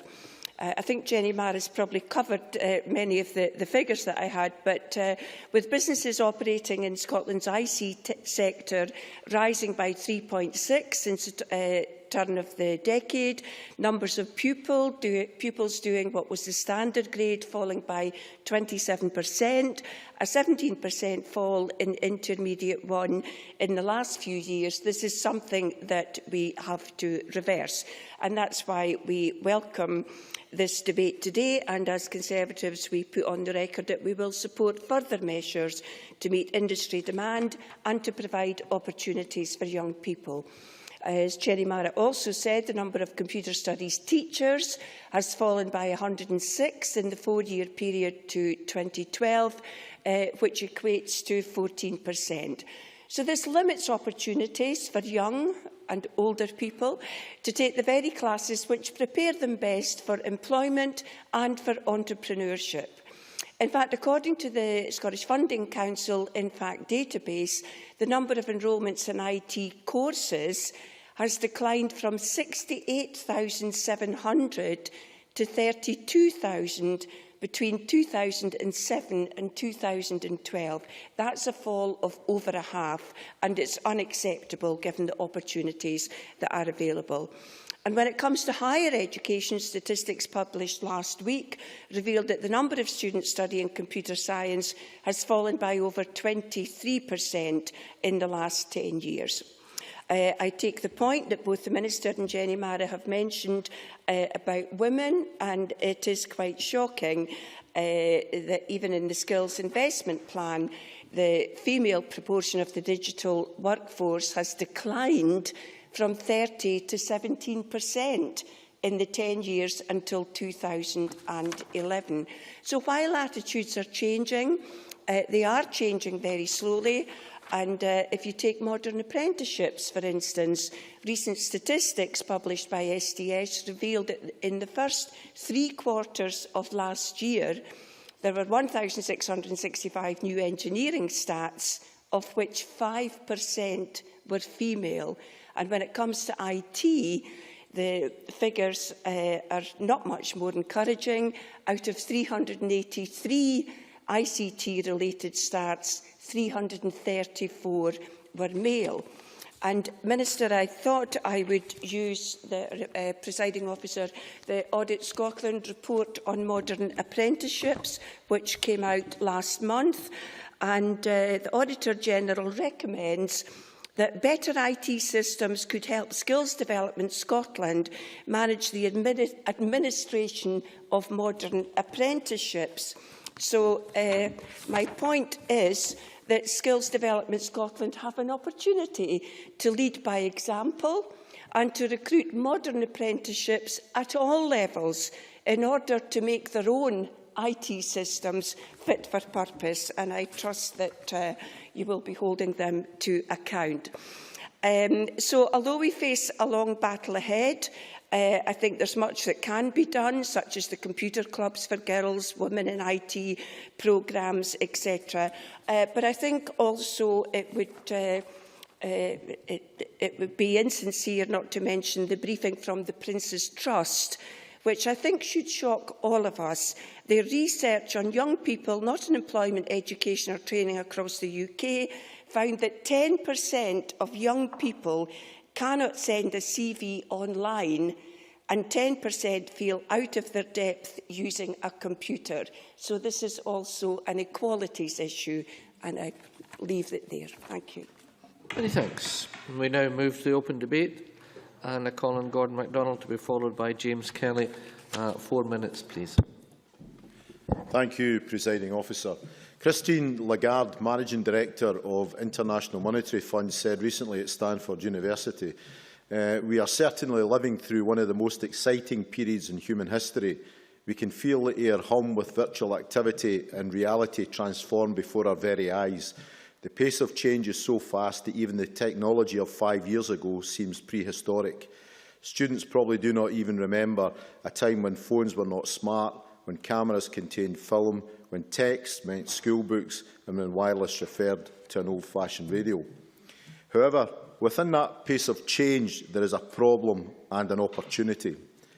The problem is that across Europe, the number of computing graduates is currently stagnating, and the number of ICT professionals leaving for retirement is on the rise. The European Parliamentary Research Service estimated that over the next few years, Europe is facing a shortage of ICT professionals with up to 900,000 unfilled vacancies across Europe. The same research also highlighted the opportunity in that. This young generation has grown up in a digital era, making them engaged and confident ICT users. It seems that not enough students choose ICT-related subjects, with the number of computer science graduates across Europe dropping since 2005. Meanwhile, the ICT sector keeps on growing by 3% every year. It is with that background of opportunity I welcome the recent publication of the Skills Investment Plan, produced by Skills Development Scotland, designed to encourage more people to train as ICT professionals, especially among our young. The Skills Investment Plan recognises that the Scottish ICT and digital technology sector is thriving, and that between 2010 and 2013, the number of businesses operating in the sector increased to 6,500, employing 73,000 people and delivering £3 billion to the Scottish economy. The purpose of the Skills Investment Plan is to coordinate the response from industry, education and government in order to address the key IT skills shortages, focusing on the need for programmers and web designers and identifying the investment needed to tackle the issue. Scotland is seen as a key player in areas such as big data, informatics and digital health. But if we are to retain that status, we need to continue to raise awareness of the employment opportunities available in the sector and encourage more young people to study computer-related subjects. So what has been happening to address the issue? In our schools, Curriculum for Excellence offers opportunities for young people to develop their understanding and skills in computing as a specialist subject. Among our young people, the number undertaking the Information Technology Professional Modern Apprenticeship has grown substantially in the last 2 years. Our universities continue to produce thousands of ICT graduates every year, and there are new degree courses planned by the University of Stirling in partnership with Forth Valley College. The recent Scottish Government announcement of £6.6 million of funding to support digital skills and help implement the Skills Investment Plan will also assist the development of an industry-led digital skills academy to support the demand of up to 11,000 jobs per year. In order to encourage students to consider a career in the IT sector, Edinburgh Napier University, in partnership with other public bodies, is delivering the e-placement programme. This programme encourages universities and employers to create more industrial placements in IT by helping IT students to find the best work placements and employers to find the best potential employees. Presiding Officer, Scotland has the potential to become a world-leading digital nation by 2020. The Skills Investment Plan and the funding from the Scottish Government will help us to achieve that status. Many thanks. Now call on James Kelly to be followed by Willie Coffey. 4 minutes, please. Thank you, Deputy Presiding Officer. I welcome the opportunity to take part in this afternoon's debate on the digital economy in Scotland. I think it's a very important debate because there's no doubt that it's the issue that has changed so much in the lifetime of, I'm sure, so many members in the Chamber.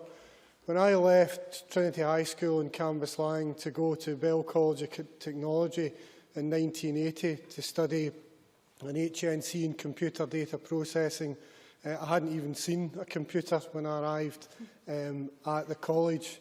And when I turned up as an analyst programmer to start at Scottish Power in 1988, although it was in the IT department dominated by mainframe terminals, there was only one PC in the department. And in 1997, as the Labour agent in Rutherglen, we thought we were really cool when we had pagers to really keep up with technology. When I fast forward now to today's age and I look at my teenage daughters, whose first response in awakening to the day is to turn on their smart devices. It's very much their window to the world. It shows how much the world has changed in those times. And it does beg the question when you listen to the contributions, when we have less people in our schools taking on computing courses, less teachers with computing as part of their kind of teaching qualification, and also less college courses, then you wonder, why are we missing out? Why is there a skills gap? And that's reinforced when you speak to employers who are crying out for IT professionals. So there's no doubt that there is a massive opportunity here, and we do need to bridge that skills gap, and it's got to start in the schools. And I think it's also about making those courses relevant, not only to attract students, but also to the employers, so that when those leave school and college and university, then they do so fit and able to take forward the opportunities that 21st century Scotland presents them with. I think there's also an issue that we've got to make the most of improving our digital connectivity throughout the country. I think local councils have an important role to play there. There have been some excellent examples in Glasgow in the run into the Commonwealth Games, where we're going to see in excess of 50 new Wi-Fi spots being introduced throughout the city. And if you improve Wi-Fi connectivity, that not only improves the opportunity for business but also for individuals. I also think there's an issue with digital exclusion.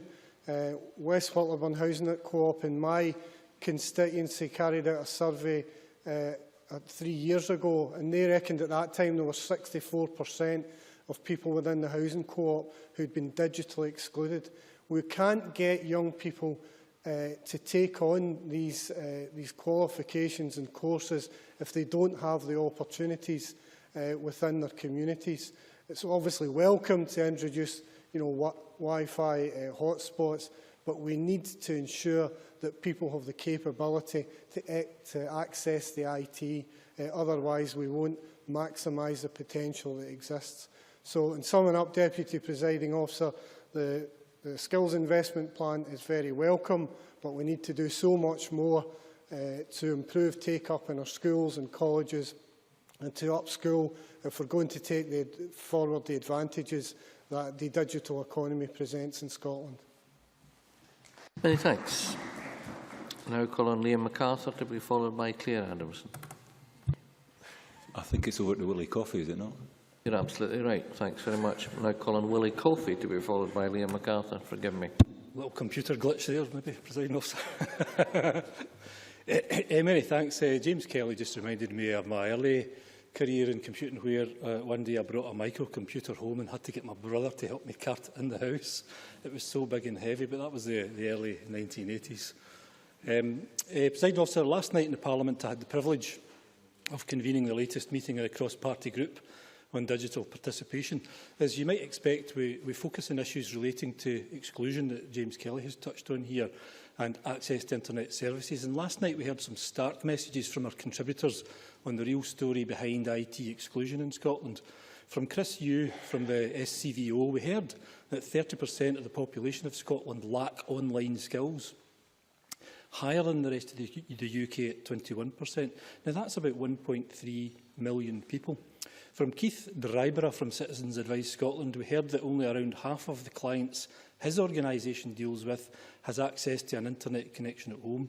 And more alarmingly, given the current direction of travel in the UK, 3/4 of CAB clients said they would struggle to apply for benefits online, with 39% of them saying they couldn't apply online at all. And from Douglas White of the Carnegie Trust, we heard that digital exclusion is prevalent amongst lower income groups and the over 75s. Now, many of the contributions asked for more to be done on improving digital literacy, the basic know-how for people to be able to use new technology, not only to enrich the quality of their lives, but in many cases to maintain their right to ordinary benefits and to keep their heads above the water.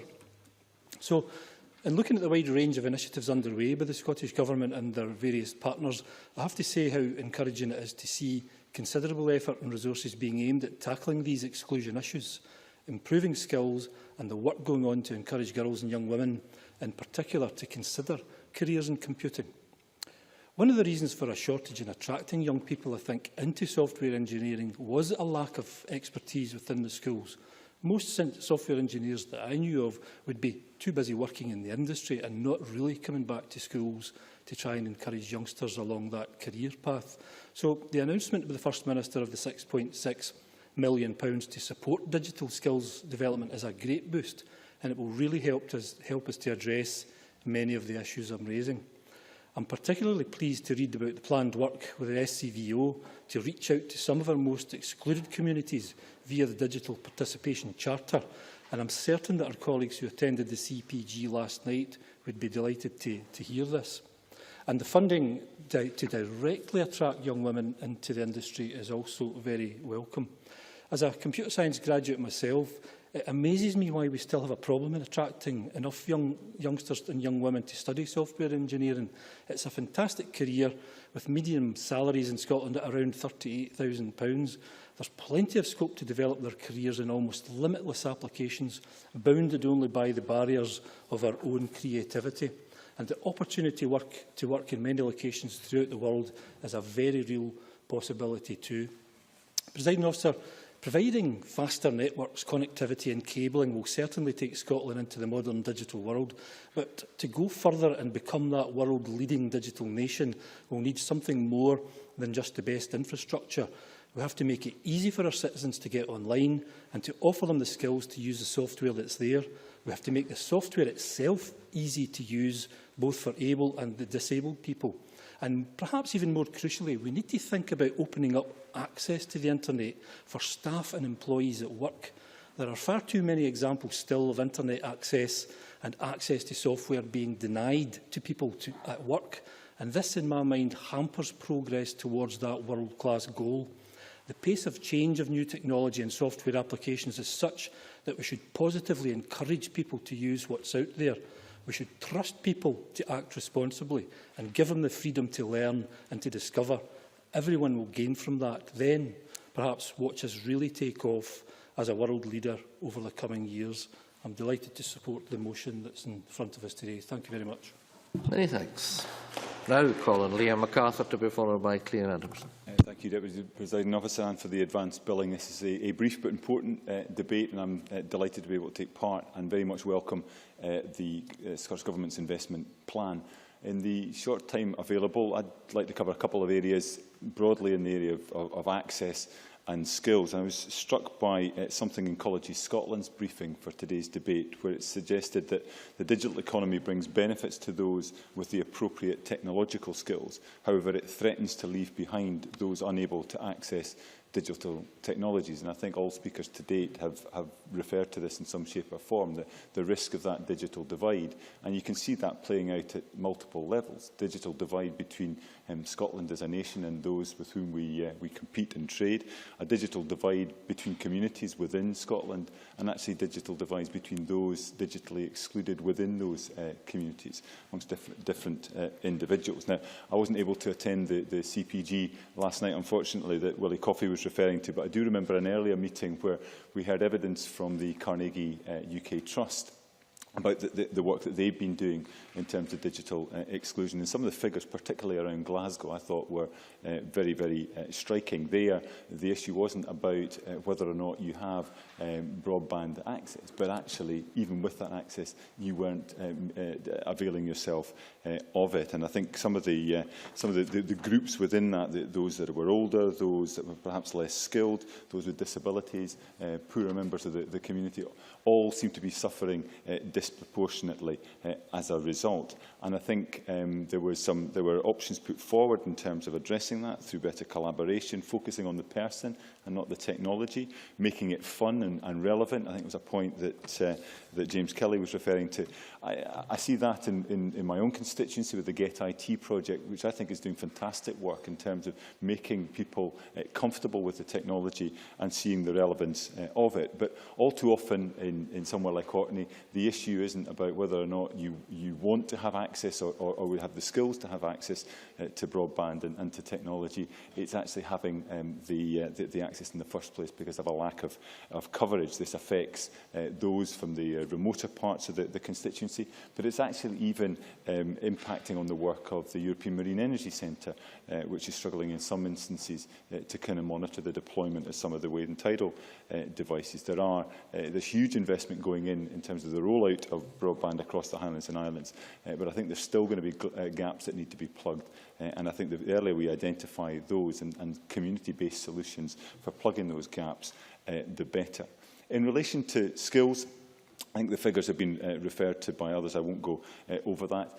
We face a real challenge. It's not one unique to us, it's one Europe-wide. But the figures, again, from Colleges Scotland in terms of the drop of, in numbers of IT and telecoms courses being taken between 2005 and 2013 is alarming. I think it's not solely a college problem. It seems to emanate really in terms of those coming through the school system. The problem that we have in terms of teachers with the relevant experience is certainly something I've experienced first-hand and recently in my own constituency. But I think Jenny Mara is right to point to some of the reductions we've seen in certain courses and colleges, which I think are exacerbating the problem we face. So we need to turn this around. The new qualifications, I think, will help. We need to work collaboratively with employers so that we actually get the skills that are relevant to current and future needs. I think Maggie Morrison gave interesting evidence to the Education Committee on that very point earlier this week. And STEM literacy is not just for those working in or looking to work in STEM careers. It needs to be applied across the board. Again, a point made very well by the Prince's Trust. The digital economy offers huge opportunities, but without the relevant skills, as Willie Coffey has said, there's a risk of exclusion, not just from the economy, but actually from wider society. So I very much welcome the investment plan. I welcome the work that the Wood Commission has been taken forward in that regard. I think it gives us some confidence that we are going about addressing these in the right way, but I don't think we should be under any illusions about the challenges that we face in so doing. Many thanks. I now call on Claire Adamson to be followed by Hans Malik. Thank you, Presiding Officer. Could I first declare an interest as I am a member of the British Computer Society and also declare an interest as a member of the Girl Greek Networking Group in Scotland. Presiding Officer, the irony that I stand here to speak highly of careers and opportunities in the digital sector when I am an IT professional who no longer works in this sector is not lost on me today. But it does give me the opportunity to concur with both my colleague Willie Coffey and with the Minister about how good these jobs are, what wonderful opportunities they are and how highly valued they are to our society. We have debated retention in STEM careers, particularly in relation to women, as highlighted by the Royal Society of Edinburgh report, Tapping All Our Talents, many times in this chamber. And as the Minister highlighted, the demographic challenges facing IT and engineering sectors cannot be underestimated. We simply have not educated enough and trained enough people in these areas sufficiently in the past, and we must now in the future encourage more young people into these highly valued, rewarding careers. So I do welcome the publication of the Skills Investment Plan for Scotland's ICT and Digital Technologies sector and the commitment of £6.6 million funding for the digital skills. And as my colleague Liam McCarthy mentioned, we did hear evidence in this area in the Education and Culture Committee this week, and we heard from Maggie Morrison, formerly of Hewlett-Packard and now Director of Public Sector and Open Digital Services Centre, a highly experienced IT professional who was talking about the challenges in securing suitable candidates to fill roles in her latest business venture in Glasgow, which offers over 100 highly valued, highly rewarding jobs. But we also heard at that session about the great partnership work that is being carried out across Scotland with further and higher education establishments to encourage more young people to study in these areas. I mentioned at the committee New College Lanarkshire in my region who are promoting articulated routes through to degree level qualifications by working with the further education sector. And I commend New College Lanarkshire on topping the medals board at the recent national skills competition World Skills UK, with 11 of its students receiving awards for outstanding work, including Kim Reid, who received a gold in the IT Solutions for Business category, and a silver award winner, Shona McGarity, both in these sections. I think the opportunities that such events as World Skills UK offer young people are to be valued and will encourage and promote the sector to other students. As the other co-convener of the cross-party group in video games technology in the Chamber this afternoon, I must mention that at a recent CPG, we had presentations specifically about skills from Skills Development Scotland and their work in the Certificate of Work Readiness and highlighting the opportunity to support young people into creative industries, including in the computing games industry. And Ms Mara spoke very well of the strength in Dundee in this area, and they are currently running a pilot in Dundee supporting 10 young people into the games industry. There was also a presentation from Creative Skillset on their funding opportunities funded by the UK Government and also by the sector to support the development of skills and cross-training into the games sector. So there's a lot of good work going on in Scotland, but we should not be complacent. And I can finally commend Abertay University on developing an apps for kids that is an unpacking toolkit that lets people with no programme experience use building blocks to create their own apps, encouraging young primary school children to get involved in games development. And so I support the motion this afternoon. Excellent. Thank you so much. Now call on Hanzala Malik to be followed by Bruce Crawford. Thank you very much and good afternoon, Presiding Officer. Importance of Scottish digital economy.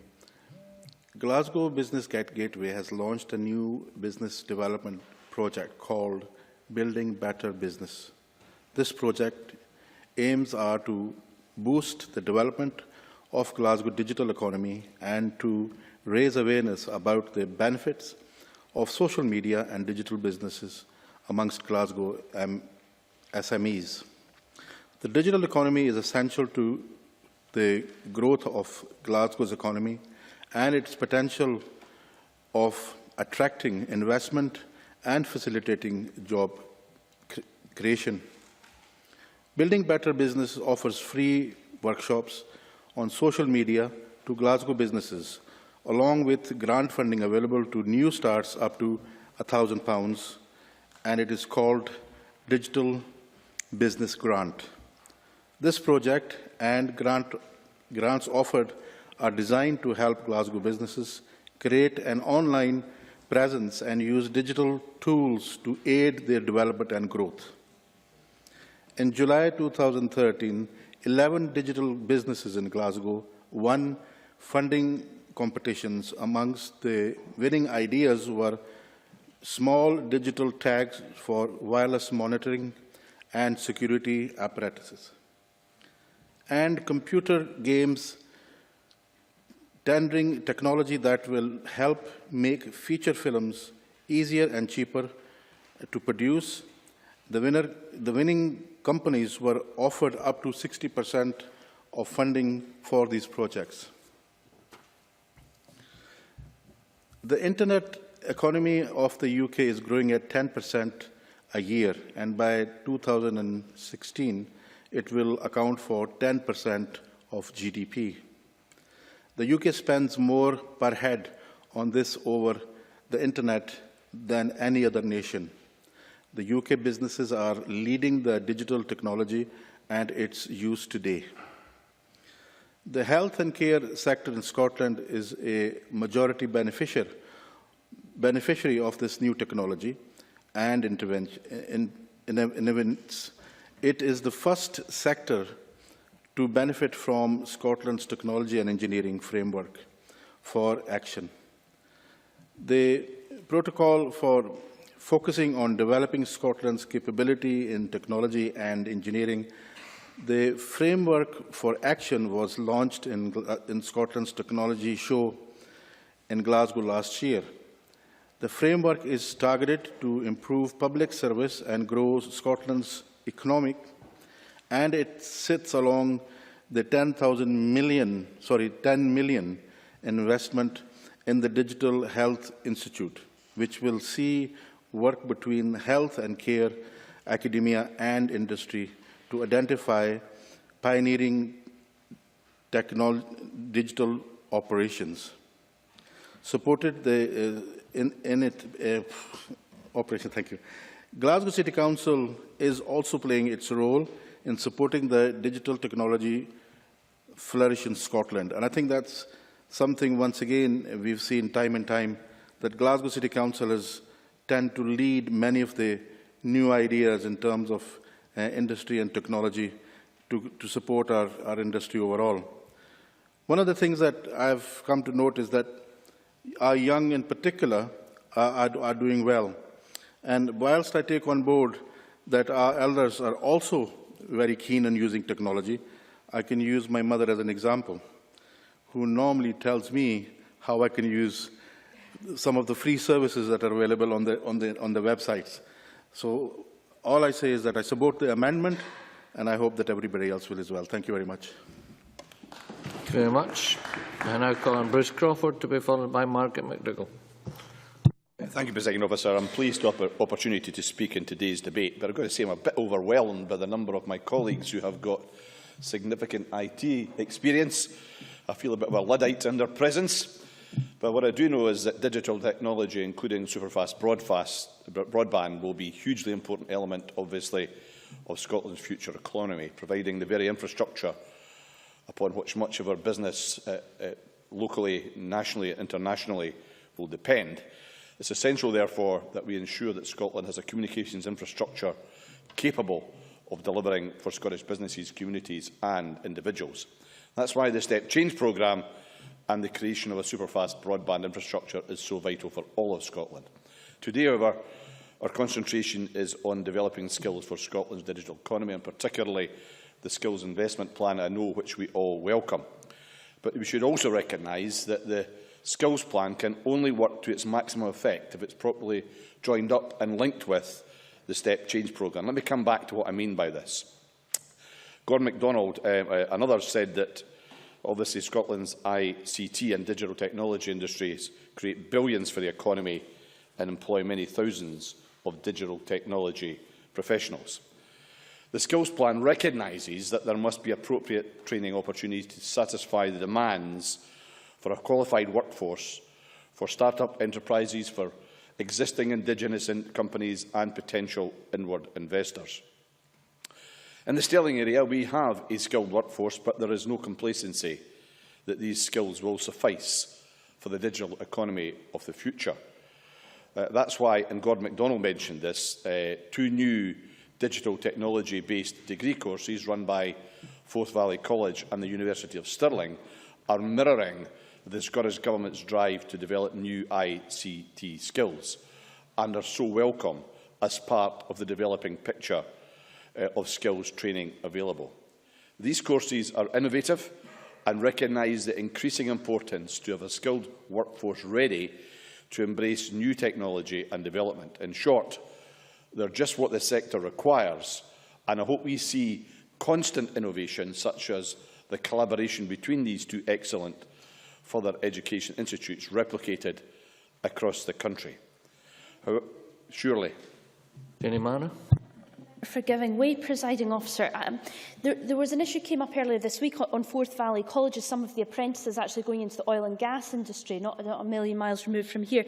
I met them upstairs at the Oil and Gas Academy, and 80% of them were male. And I understand that the Scottish Funding Council actually has the power to claw back funding from further and higher education institutions if gender targets aren't being met. Would he agree with me that perhaps we need to empower them to actually make this clawback or to have stronger sanctions? I don't believe it's actually a power that's used. You're ahead of me there. I wasn't aware that power was available. I'm not always sure that using the stick approach rather than the carrot approach always works in these circumstances, but it's an interesting suggestion. We're going to see the development of ICT skills, but we also face challenges ensuring that the scope and adequacy of the digital infrastructure, and Liam MacArthur touched on this issue, particularly in rural, remote areas, including parts of my own Stirling constituency I represent. Developing faster broadband speeds will be essential, as this will help hugely in the delivery of a highly proficient ICT skills workforce throughout Scotland. That's true whether an individual is undertaking ICT training distance learning package at home or some vocational training in the remote or rural workplace. That's what I meant when I said earlier, Presiding Officer, that Skills Plan can only work to its maximum effect if it's appropriately joined up and linked with the Step Change programme. High-speed internet connectivity is essential to ensure that people living in rural Scotland are fully enabled to develop the digital skills that will equip them and Scotland to succeed in the future. Presiding Officer, I know I'm coming to the end of the time, and therefore I hope the Minister and our colleagues will take this point on board and look at how best the Step Change programme can help deliver the Skills Plan, particularly for rural and remote communities. Thank you. Many thanks. Now calling Margaret McDougall to be followed by Fiona MacLeod. Thank you, Presiding Officer. Developing skills for Scotland's digital economy has never been more important. The world is increasingly embracing technology in all aspects of life, and we need to be sure Scotland is equipped to be at the forefront of this technological revolution. As we've heard, the recently released Skills Investment Plan has highlighted a worrying trend that from 2007 to 2012, there has been a 27% drop in those taking standard grades computing and a 17% drop in Intermediate 1 in our schools. We can only attract investment if we have the best educated workforce in the world, yet the number of teachers with computing studies as their main subject has decreased by 13.8%, as has been mentioned many times this afternoon. And it's been reported some schools don't even have dedicated teaching facilities for computing or ICT skills. Since 2005-06 to 2011-12, 140,000 college places have been cut, and there have been 20,161 drop in further education students taking computer-related courses. I note that the Minister said in her opening remarks that they are increasing the number of student teachers for these subjects. But if the Scottish Government is to reverse this trend, the number of digital technology-related places should be increased in colleges. And just importantly, our schools should at least be offering to teach the subject and that they are using the latest technology. Modern apprenticeships are another tool we should be using to develop skills for Scotland's digital economy. We should be making sure that these are properly accredited and approved apprenticeships, which can provide people with high-quality training as an alternative to the academic route. We could do this through a pooled apprentice scheme to help small businesses afford high-quality apprenticeships and help apprentices gain a wider range of work experiences and skills. This could also help address the problem of young people being underrepresented in certain industries, including ICT. In addition to young people being underrepresented, there is an increasing gender gap within the take-up of apprenticeships. Out of the 468 new starts in ITP modern apprenticeships, only 16% were female. And over the last 10 years, female participation rates have fallen from 30% to 17% within ICT and digital technology occupations. So I am interested to hear what the Scottish Government is doing to encourage more girls and women to take up ICT and pursue this as a career choice, because we don't want to be here in 5 years' time highlighting the same issues that we are today. To conclude, Presiding Officer, if we are serious about developing skills for a digital economy, we need to increase the availability and take-up of these courses now. We also need to make sure all schools in Scotland have the capacity to teach the subject and that they are teaching current generation skills so that they are not outdated by the time the students enter the workplace. We need to ensure modern apprenticeships are robust and properly accredited and give our young people the best chance to gain a wide range of skills that will lead to a future career. We also need to tackle the growing gender gap, and the quicker we address these issues, the better for our digital sector. If our schools and colleges do not have the right courses or places on offer, if our modern apprenticeships are not robust, and if we don't tackle the increasing gender gap, we risk losing out to countries that do produce the right skills, and we could lose a sector which is becoming increasingly crucial to the Scottish economy overall. Thank you. Thank you. I now call on Fiona MacLeod to be followed by Patrick Harvey. Thank you, Presiding Officer. A number of members in the debate so far have talked about digital exclusion and about digital literacy, Mary Scanlon, James Kelly and Willie Coffey. So I would like to take the few minutes that I've got to talk about the library's role and what we're doing to try to address this. Because I think unless we address the problems of the digital divide and ensure that people are digitally literate, then we won't be able to ensure that we have young people who want to get the point of going into these fantastic careers that both Claire Adamson and Willie Coffey have talked about. And of course, Presiding Officer, when I want to make a speech about the role of libraries, I have to, of course, refer members to my register of interests as a member of the Chartered Institute of Library and Information Professionals and the Chair of the Scottish Library and Information Council. When we talk about digital exclusion, one of the things we have to look at is about access, just getting the physical access to be able to use the internet and digital resources.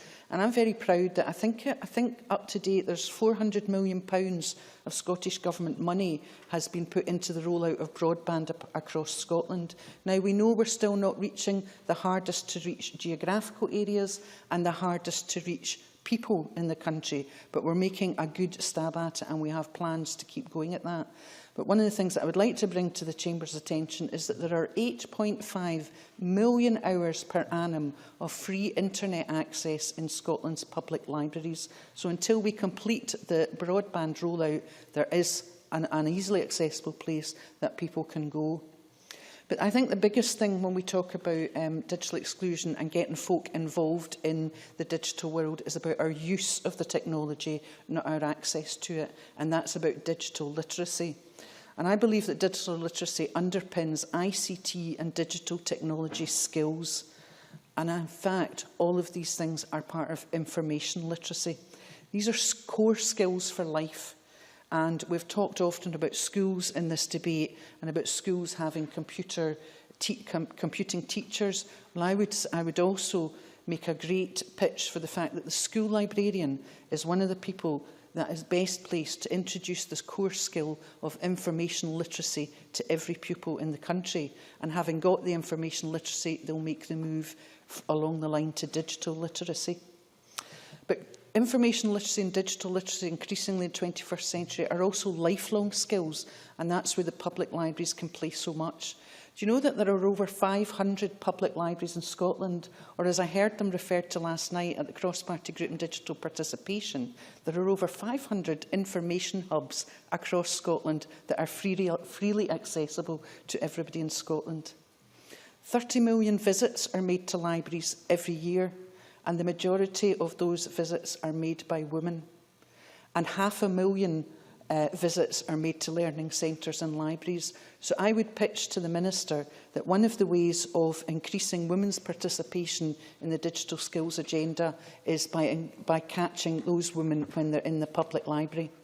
Through SLIC, we invest Scottish Government money in the Public Library Improvement Fund, and the projects have changed phenomenally in the last few years. You know, we've got things where we've in North Ayrshire, we've got working with iPads, with mums and tots, just get them used to being part of the digital world. But in the short time that I've got, I think I really need to bring the Chamber's attention to the coding sessions that are now being held in libraries in Dundee and Edinburgh.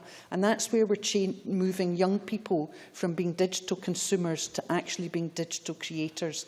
They're learning, especially in Dundee, with the help of volunteer students from Abertay University, on actually how to do the coding to make the games that they want to play themselves. And I heard last night that there's 3D printing coming to schools in the very far north of Scotland.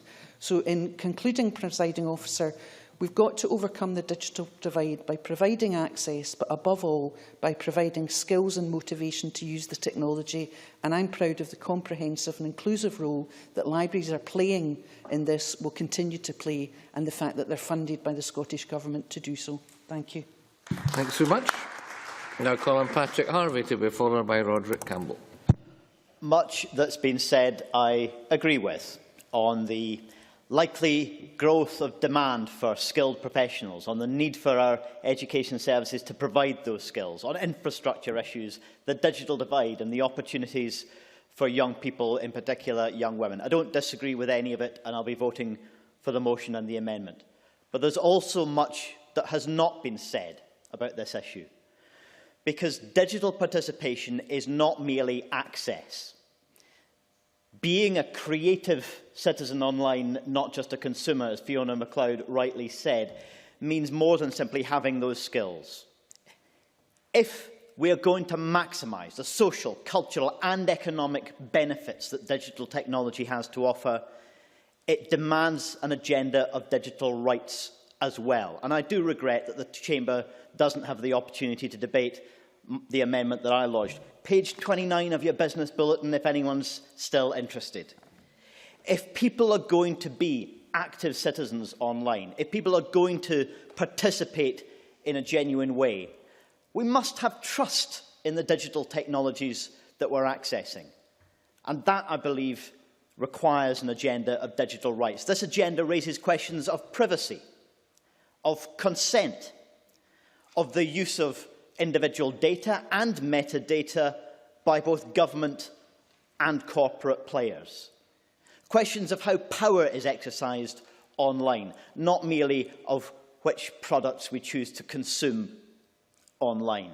It raises questions about intellectual property. An intellectual property framework is important, but it has to strike the balance between the stimulation and dissemination of cultural goods and creative goods and the fair recompense for creative work. Very often, the IP framework that we have at the moment fails to strike that balance and serves only the corporate interests of those who control IP, not the interests of those who need to access it. Today, Deputy Presiding Officer, the European Parliament made an important decision, a decision designed to protect the principle of net neutrality, the principle that internet service providers must treat all data with a principle of parity, that they should not discriminate between different types of data. Back in the day, before most of us read our newspapers online, we would have found it bizarre that the newspaper we bought could choose to alter its cover price for different groups of consumers, or could choose to prevent us accessing a rival newspaper. Well, that principle of neutrality has to be applied in the online world as well, and the decision of the European Parliament to establish and to try to protect the principle of net neutrality is going to be an important one if the Commission doesn't attempt to overturn that decision. The Minister in opening reminded us that it's very recently that the Internet's 25th anniversary was noted, and at that time Sir Tim Berners-Lee used the anniversary as an opportunity to call for a digital bill of rights, legal protection for citizens' rights in the online world. I believe that's going to be essential to follow through on if we want to maximise, as I say, the social, cultural and economic benefits that the online world has to offer. For those of us who spend too much of our lives buried in Twitter, it's quite easy to forget the astonishing point in history that could come about in our lifetimes. A moment when the entire world's population can access the sum total of human knowledge at the touch of a screen. I find it hard to describe that provocative idea without using the word revolutionary. Well, if we do want Scotland to be at the forefront, to be giving leadership in that digital revolution, I think we need to engage not only with the technical questions, but also the deeply political questions that a digital rights agenda raises. And I do encourage the Minister in her closing speech to give some indication of the Scottish Government's approach to that agenda. Thank you very much. Now Colin Roderick-Campbell, after which we'll move to the closing speeches. Thank you, Presiding Officer. A fortnight ago, we debated the European Youth Guarantee and the difficulties young people throughout Scotland and Europe face in trying to gain employment. In that debate, it is fair to say we all agreed that Scotland can ill afford to have scores of young people unable to find employment. Whilst the Youth Guarantee seeks to assist young people after a period of unemployment, having access to the necessary skills to find a job in the dynamic, ever-changing world of work is essential. Accordingly, at a time when there is an increasing focus on digital technology, the significant investment in job creation announced by the Scottish Government for Digital Scotland, as well as the launch of the ICT Skills Investment Plan, has to be welcomed. Every one of us in the chamber today would have seen technological advances that would have seemed alien to us just a few decades ago. Indeed, James Kelly and Willie Coffey have reminded us about that. I, like Bruce Crawford, am more on the Luddite side of things. However, I recognise that technological advances can drive Scotland forward to becoming a world-leading force. However, to achieve this, we require people with the necessary skills first, and that doesn't mean necessarily just those with university qualifications. As the SIP states, Scotland already receives a significant amount of foreign direct investment in digital technologies, but faces a significant skills shortage, just like the rest of Europe in this field. Scotland's digital sector needs to grow. It needs to adapt To do that, however, we need to provide more people with greater access to ICT and digital technologies. Labour's amendment notes the SIP's reference to additional schools, colleges and university places and teaching capacity. To grow the digital sector, I believe we need to start engaging with people as early as possible in their education. The SIP highlights the worrying and significant drop in the uptake of computing classes at schools across Scotland, with a 27% fall in uptake at standard grade level between 2008 and 2012. How, therefore, do we engage young people with technology? That might seem like a moot question, as the vast majority of young people have access to smartphones, tablets and other such devices. But there's a substantial difference between using the technology and becoming pioneers in the digital sector. The answer, at least in part, seems to be, to my mind, in digital participation at a nationwide level. In that context, I, like others, welcome the Scottish Government's continued investment in superfast broadband and look forward to the next announcement of areas set to benefit with anticipation. Like many other MSPs, I receive regular complaints about broadband speeds of less than 1 Mbps. For those constituents, some would say upgrades cannot come soon enough, while still others struggle to receive even a patchy 2G mobile phone reception. So this is a really important issue for those in rural parts of Scotland. To grow our digital sector, therefore, we need to continue to expand the number of people able to use fast, reliable digital technology. And I sincerely hope that the targets set in the Scottish Government's digital strategy will be met. Young people will clearly play a vital role in realising this vision. They need to be encouraged to take an interest in STEM subjects generally, and I welcome the $250,000 investment in CareerWise to encourage female participation. It's a good start, but I accept that more could be done. There is an unmistakable link, therefore, between the provision in education of ICT skills and improving the size and ability of Scotland's ICT workforce. By engaging with young people early on in their academic lives about the opportunities the sector can provide, we can ensure, I hope, a new generation of people are ready to take Scotland's digital economy forward. As Carnegie UK say in their briefing, digital skills are essential to the well-being of communities and citizens in Scotland in the 21st century. In conclusion, Presiding Officer, without a doubt, Scotland needs and deserves a first-rate digital infrastructure that can not only keep up with, but hopefully one day lead the world.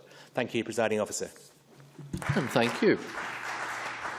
And we now move to the closing speeches, and I call on Gavin Brown. 4 minutes or thereby, please. Thank you, Deputy Presiding Officer. I think this has been a very good debate, furnished by academic and commercial expertise from a number of members right across the chamber. And I conclude a number of things at the end of this debate. The first thing I would conclude is that the ICT and digital technology sector within Scotland has clearly thus far been a success story. I think there is broad consensus around that. It covers a range of fields. It covers a range of geographic areas across Scotland. We heard about the 73,000 jobs it supports and the fact that a high proportion of those jobs are good quality, well-paid jobs, well above the national average. And we've heard from a number of speakers about the contribution to the economy in terms of GVA. The second thing we conclude, I think, is that there are opportunities to grow this success story, not just organically, but substantially over the next decade or two. We heard statistics about potentially up to 11,000 new entrants per year, and the opportunity to increase the GVA by £3.7 billion. That's more than doubling the economic contribution. And there are contributions across various fields, but also in the area of foreign direct investment and, crucially, in exporting. Now, the challenge comes here, though, Presiding Officer, because while it has been a success story so far and while it has enormous potential, managing to tap into that potential is where we could face difficulties, because at the moment demand outstrips supply, and without intervention, without, I think, fairly major interventions, this challenge will grow demonstrably worse. That's why I think I welcome, and I think the Chamber welcomes, the Skills Investment Plan that was published a couple of weeks ago and was, of course, the subject of much of the debate today. Because we have a situation that does need to be turned around if we are to extract all of that potential. There were one or two positive figures in there. The Minister quite rightly referred to the substantial increase in modern apprenticeships. I think she gave the figure of 468 for the most recent academic year. But aside from that, though, within the report itself, there were a number of indicators that were all, I think, moving in the opposite direction, all moving in a trend that none of us would want to see, and numerous members have referred to them. The 27% fall in standard grade entrants between 2007 and 2011, a small drop in hires, a drop in the number of computer studies teachers by 13% between 2008 and 2012, and the reduction in the number of people within the college sector from 63,000 to just under 43,000, again between 2005 and 2010-11. All of those were moving in the wrong direction, and that's why it's critical that this plan is implemented swiftly and for the medium to longer term, but crucially that it's adapted to suit the circumstances of the time as we hear the technology changes year by year.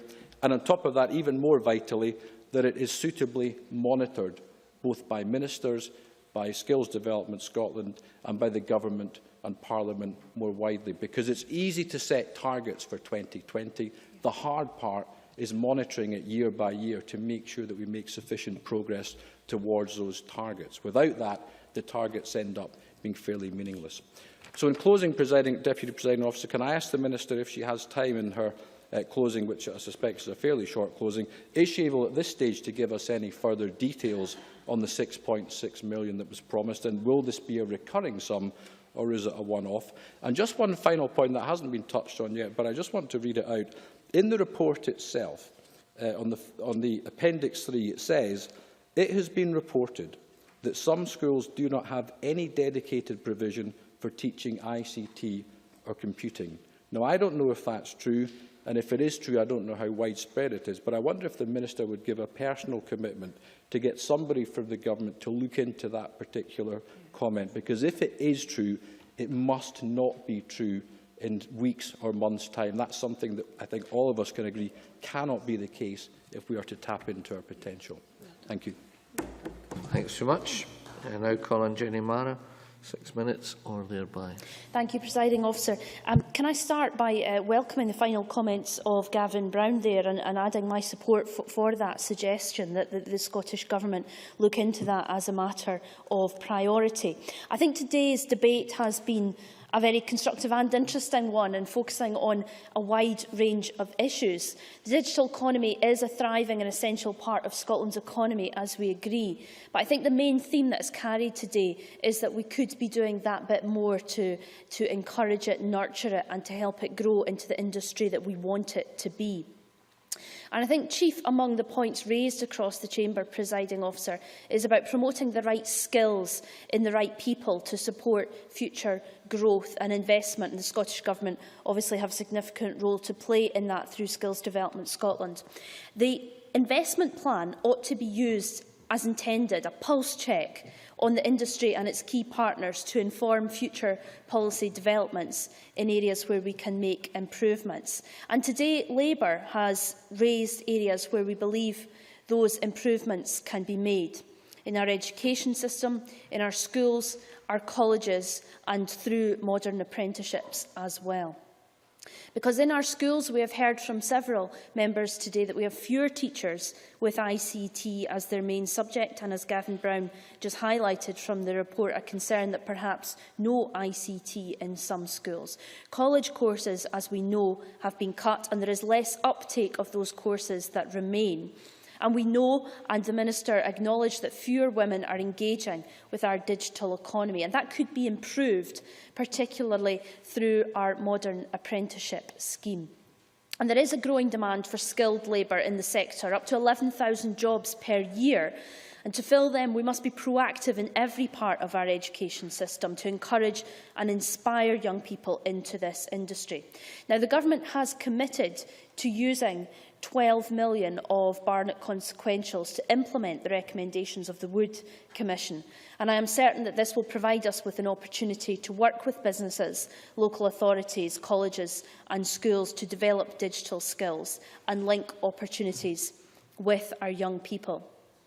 Presiding Officer, I think there's been some interesting and very useful contributions in the debate today. Can I start with Mary Scanlon, who pointed to some research from the Prince's Trust saying that 10% of young people feel out of their depth using computers to prepare their CV.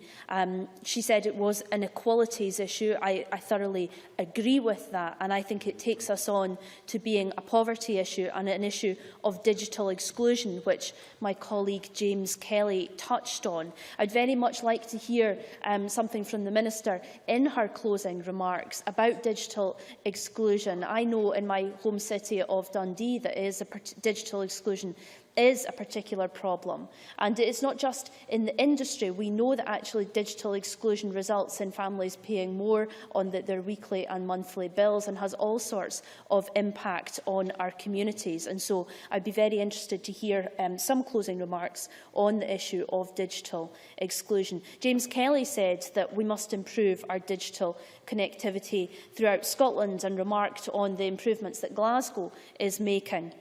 As it produces more Wi-Fi hotspots. But we still know, all of us know, that there is marked improvement that could be made throughout Scotland in terms of 3G coverage and Wi-Fi as well. And as he said, it's very important. Yes, absolutely.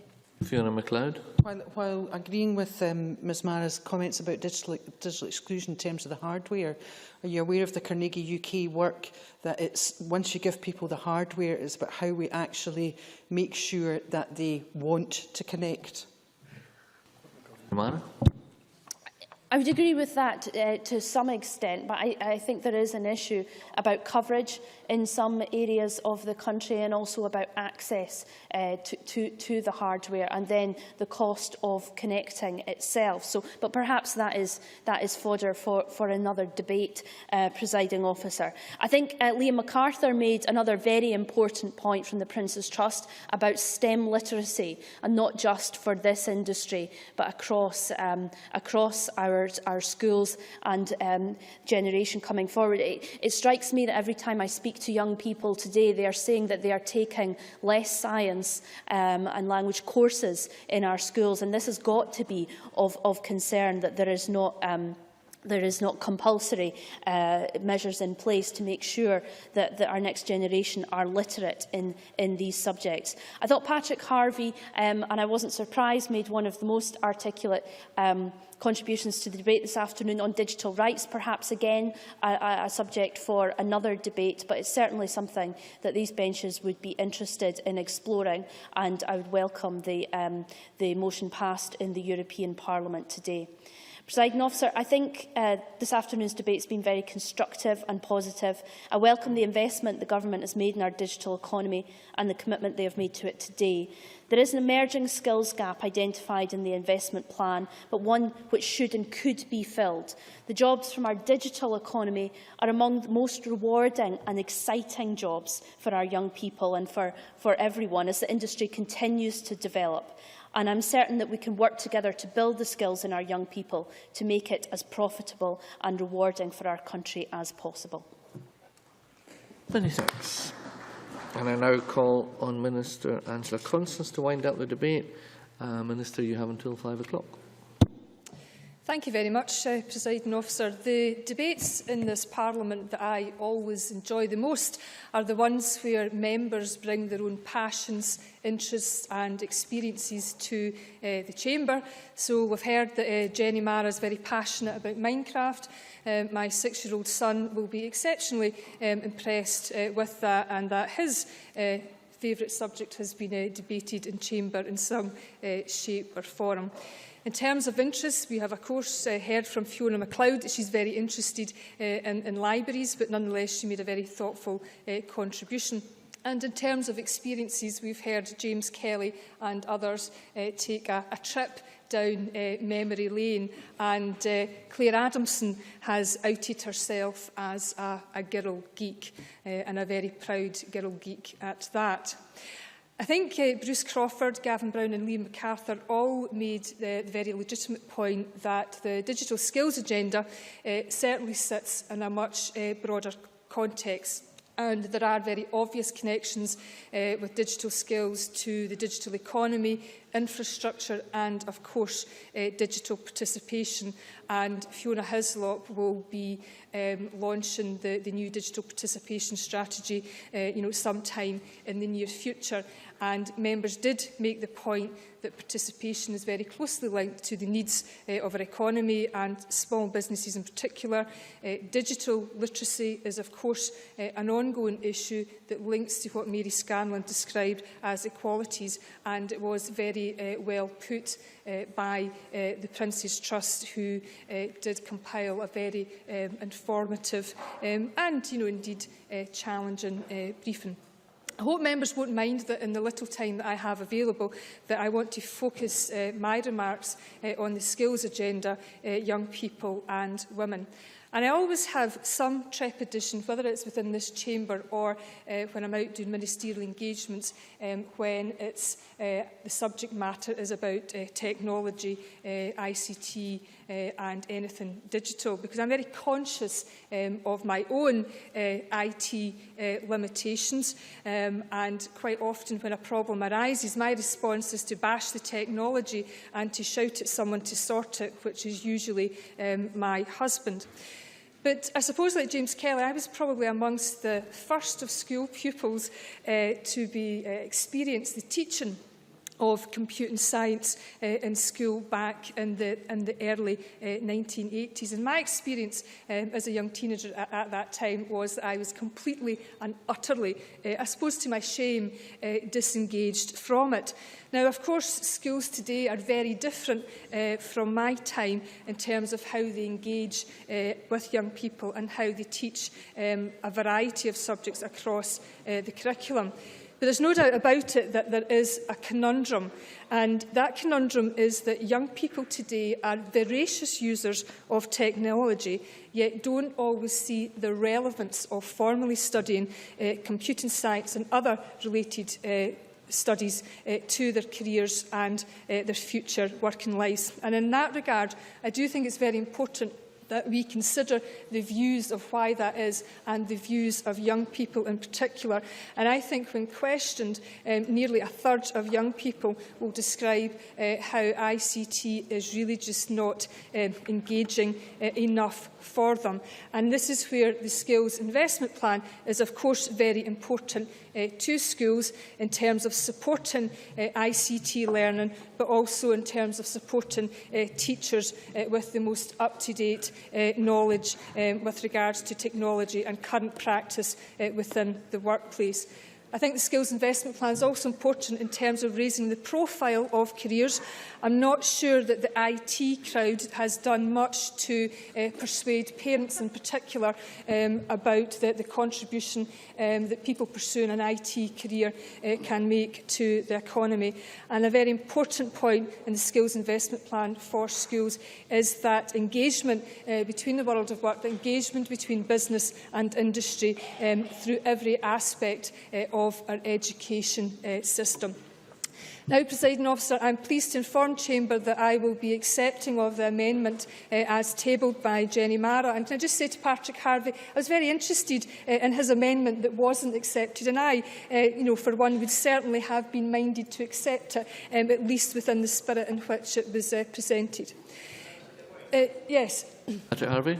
I'm very grateful for the Minister's words. Can I offer one practical suggestion which would give effect to this agenda, which is if the UK Government in any way seeks to undermine or overturn the European Parliament's decision on net neutrality, will the Scottish Government make objections very clearly, both in public and in the joint ministerial committees, to any such action? I'll certainly give Mr Harvey an undertaking to discuss that with some of my other ministerial colleagues who would have a more direct responsibility than I for that. But I suppose I can say is that by and large this government tends to be more pro-European than our UK counterparts.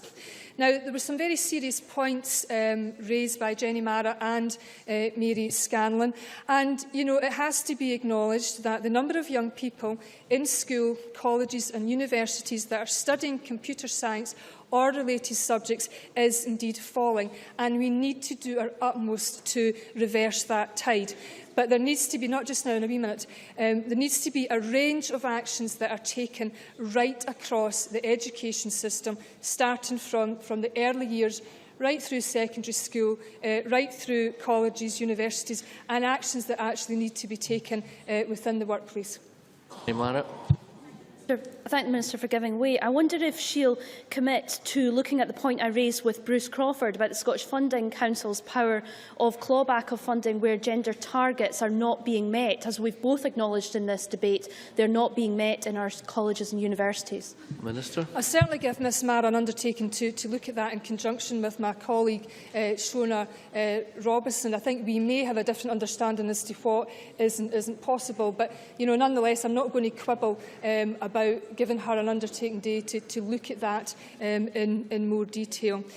In terms of the range of actions that we need to undertake, the Skills Investment Plan is important, but so are also regional outcome agreements in terms of ensuring that our universities and colleges are responsive and more flexibly responsive to the demand from students. There, of course, is additional funding for additional STEM places, because it's very important that we don't improve the intake into ICT courses purely at the expense of other STEM subjects.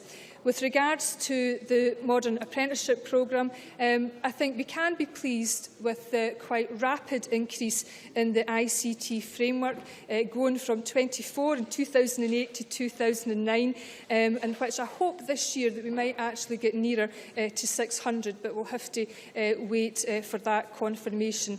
And it is indeed a matter of regret that 20% of that cohort, in terms of that framework, would be women. It falls far short of our aspiration, although it's certainly much better than some frameworks in engineering and construction, for example.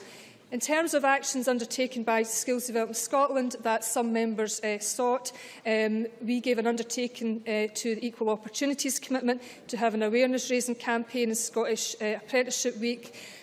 Skills Development Scotland has undertaken a range of actions with the Scottish Resource Centre, with Women in Engineering and Technology. Skills Development Scotland is also working very closely and importantly with Scottish Union Learning in terms of raising awareness and reaching others.